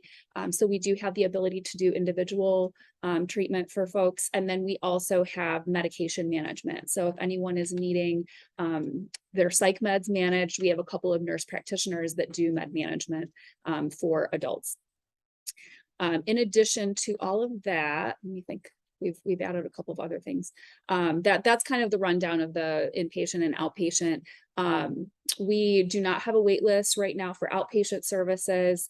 We accept all insurance. So we work with Medicare, we work with Medicaid, we work with private insurance, we're in network with almost everything. And then to make a referral, the referral process is pretty simple. We're open 24 hours a day, 7 days a week. So anyone can call our toll-free number or they can walk in at any time and be seen by a clinician. We also have a couple of affiliated hospitals. One of them is Lake Behavioral Hospital in Waukegan, serving adolescents 13 to 17 and adults 18 and up. And then we have Silver Oaks Behavioral Hospital in New Lenox, also serving adolescents and adults inpatient and outpatient. I think I went through it really fast. I think I hit everything. If anybody has questions, I'm happy to answer. And I also brought some information that I left in the back. You're still offering detox for? Yes, we do have the ability to do detox. Great. Glad I could provide such comprehensive information. Wonderful. Well, if anybody has any questions, I'll stick around. Great to see everyone and thank you.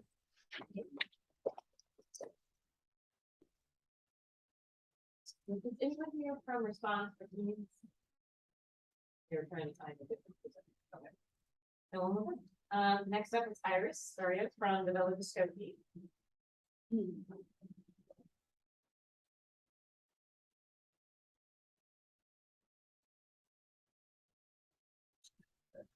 Yeah.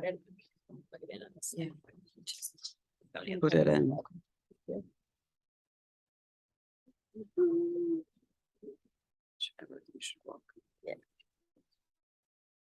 There's a little noise. It shouldn't make a noise, right? Sometimes it No, can. I think no, you need to find it.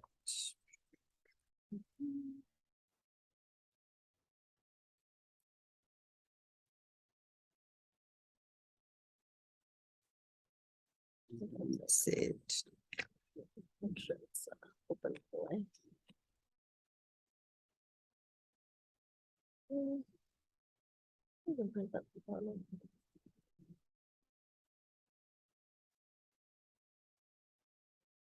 don't see any kind of external directory now.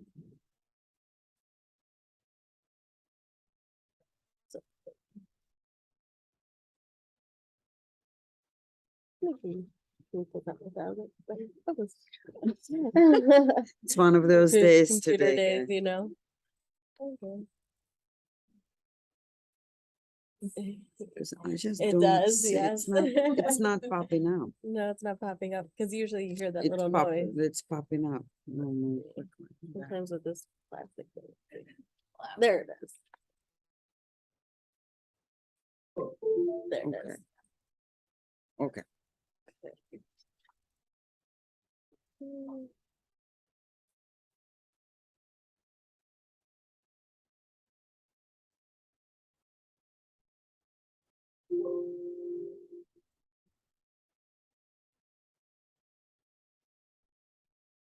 I can get started while you. do Yeah, that. Okay. go ahead.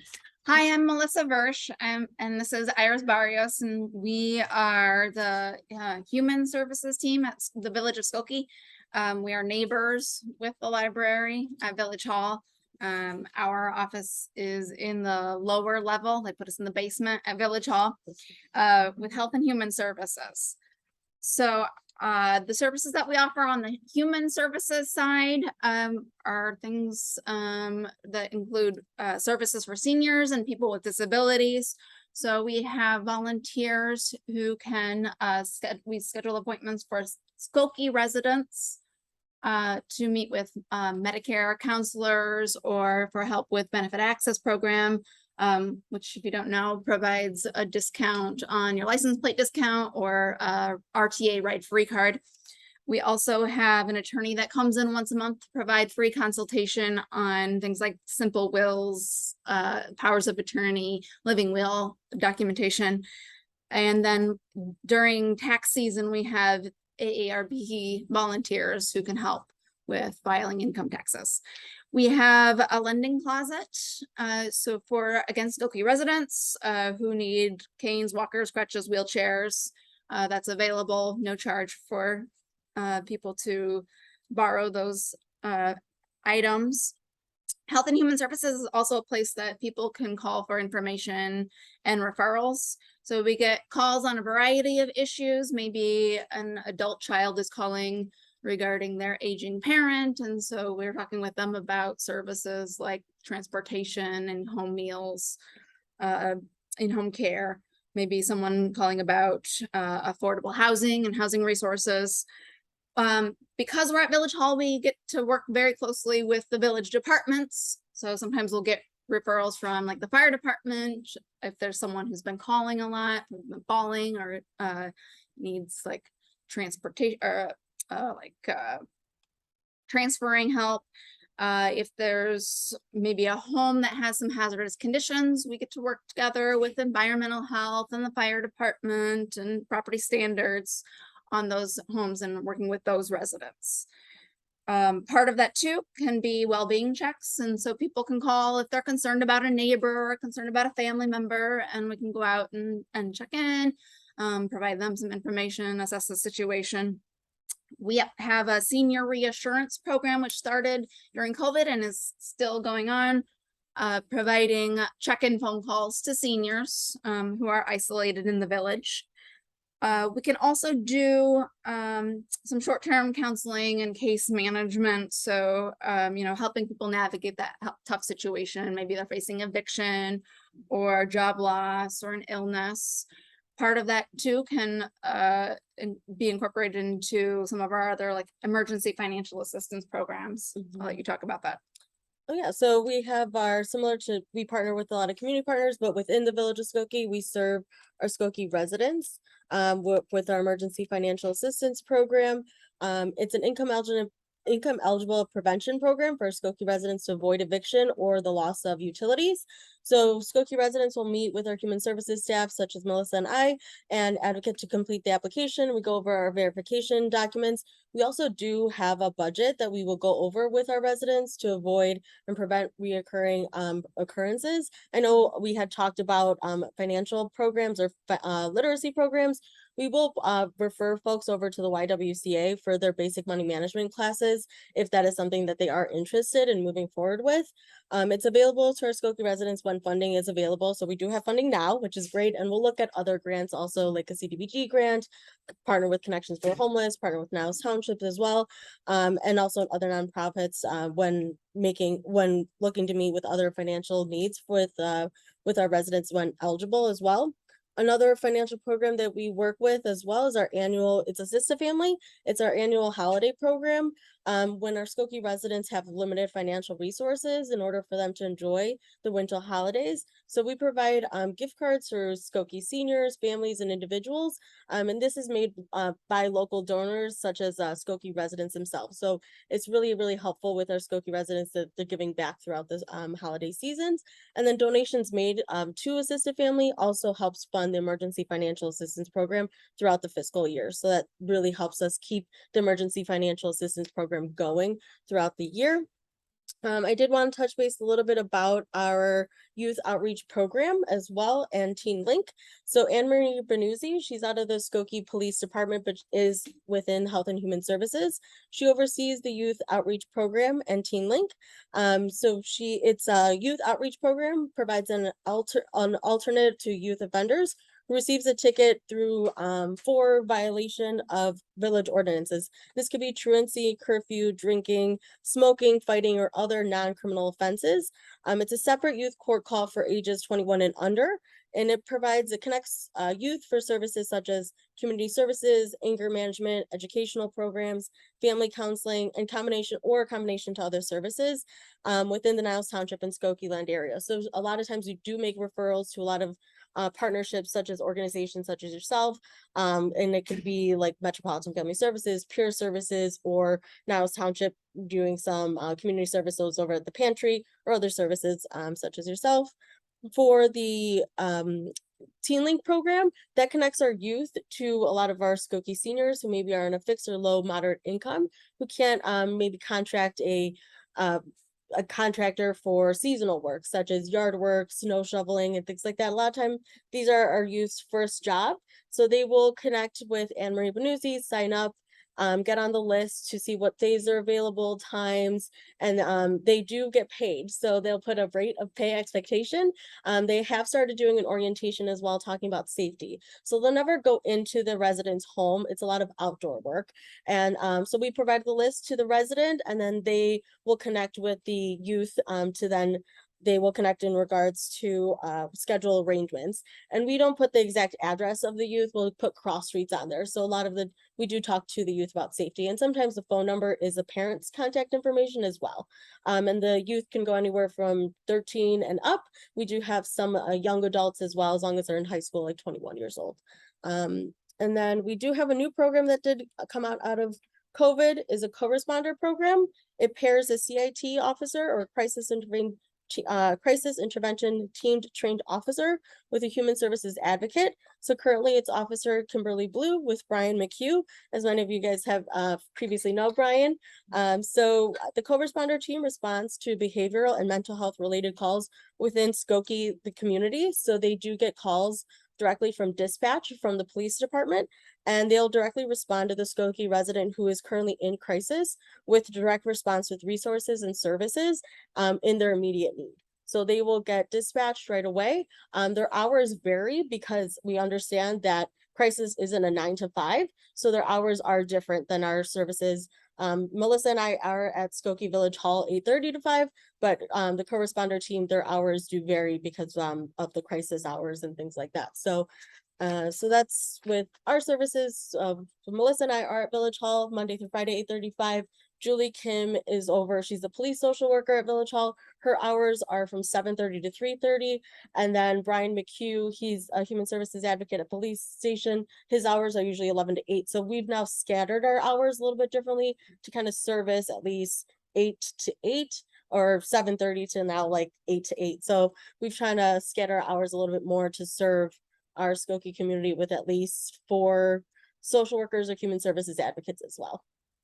We wanted to mention the health department side of things, offering a range of services. This is not a comprehensive list, but they've really been managing the COVID-19 pandemic, information to the community.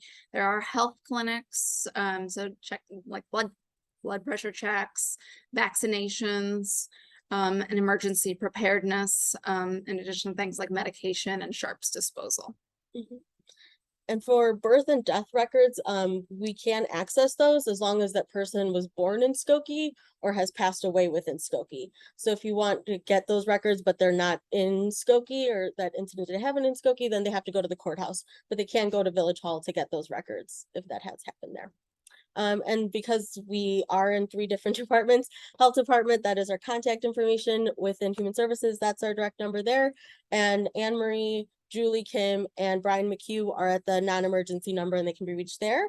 Because we do serve all of Skokie, the best email would be info@skokie.org. We do have our communications department that would look at that referral there and then branch it off. So if it needs to go to Public Works, it will go to Public Works. If it goes to health, human services, go there, and then they'll branch that referral to them. So our PowerPoint is in the back with all of that information and contact information back there, because I know there's a lot of phone numbers and everything like that. Each department kind of has its own extension. Any questions for us at this time? No? Okay. Feel free to send our Skokie residents our way. Thank you.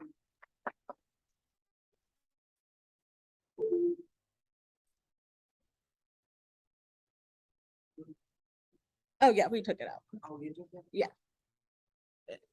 And thanks for staying, everybody. You guys are the true champs of staying to the end. All right, up next is Ricky Schwartz with River Edge Hospital.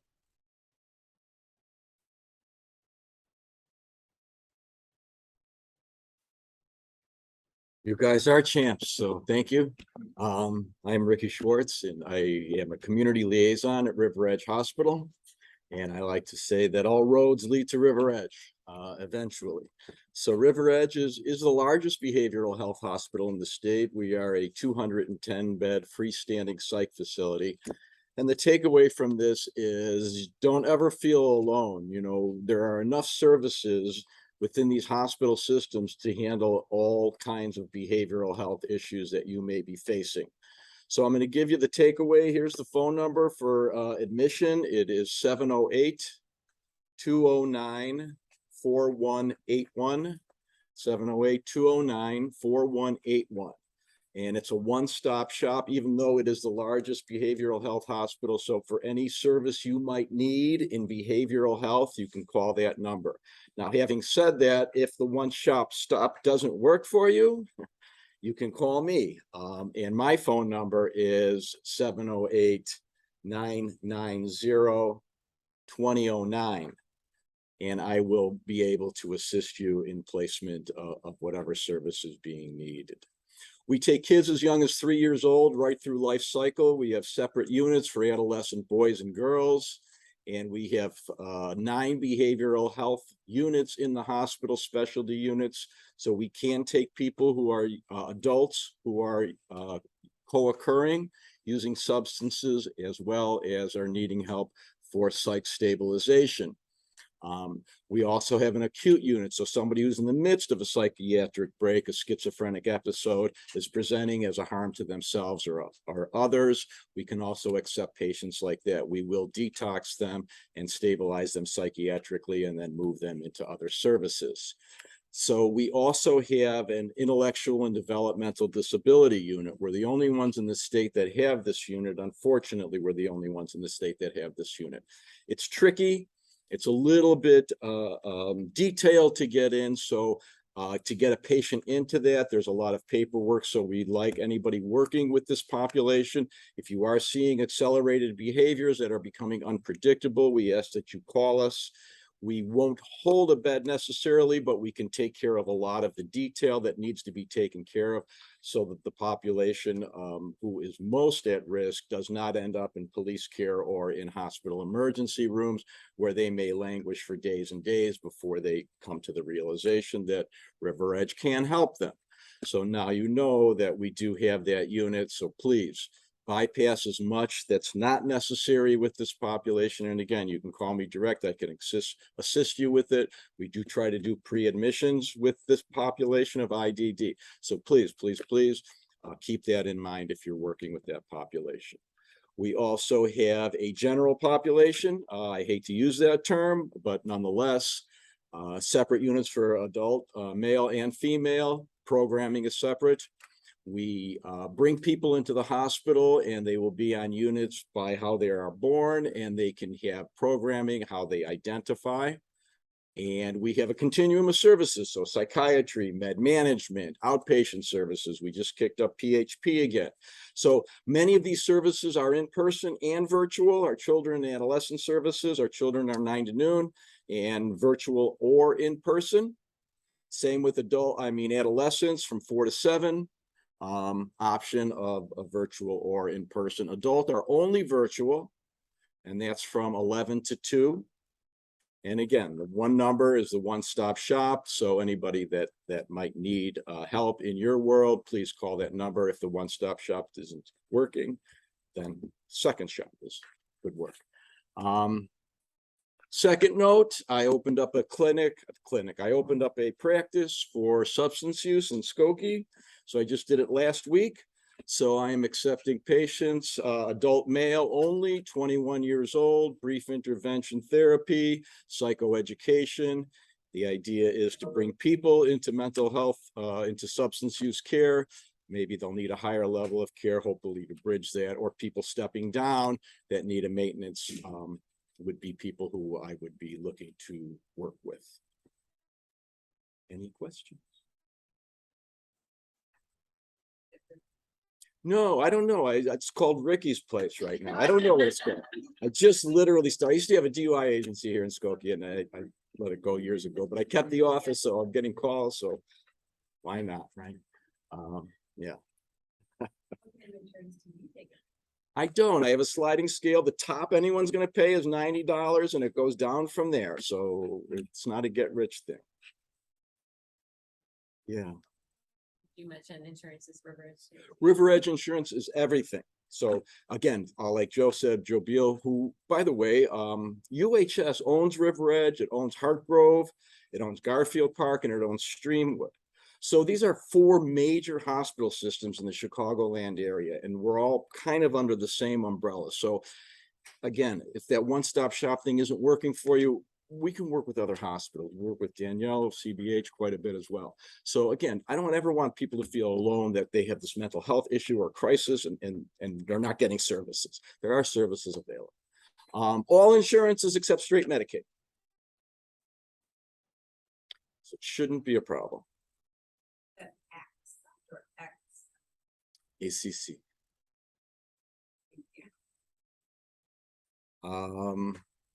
What else? Thank you.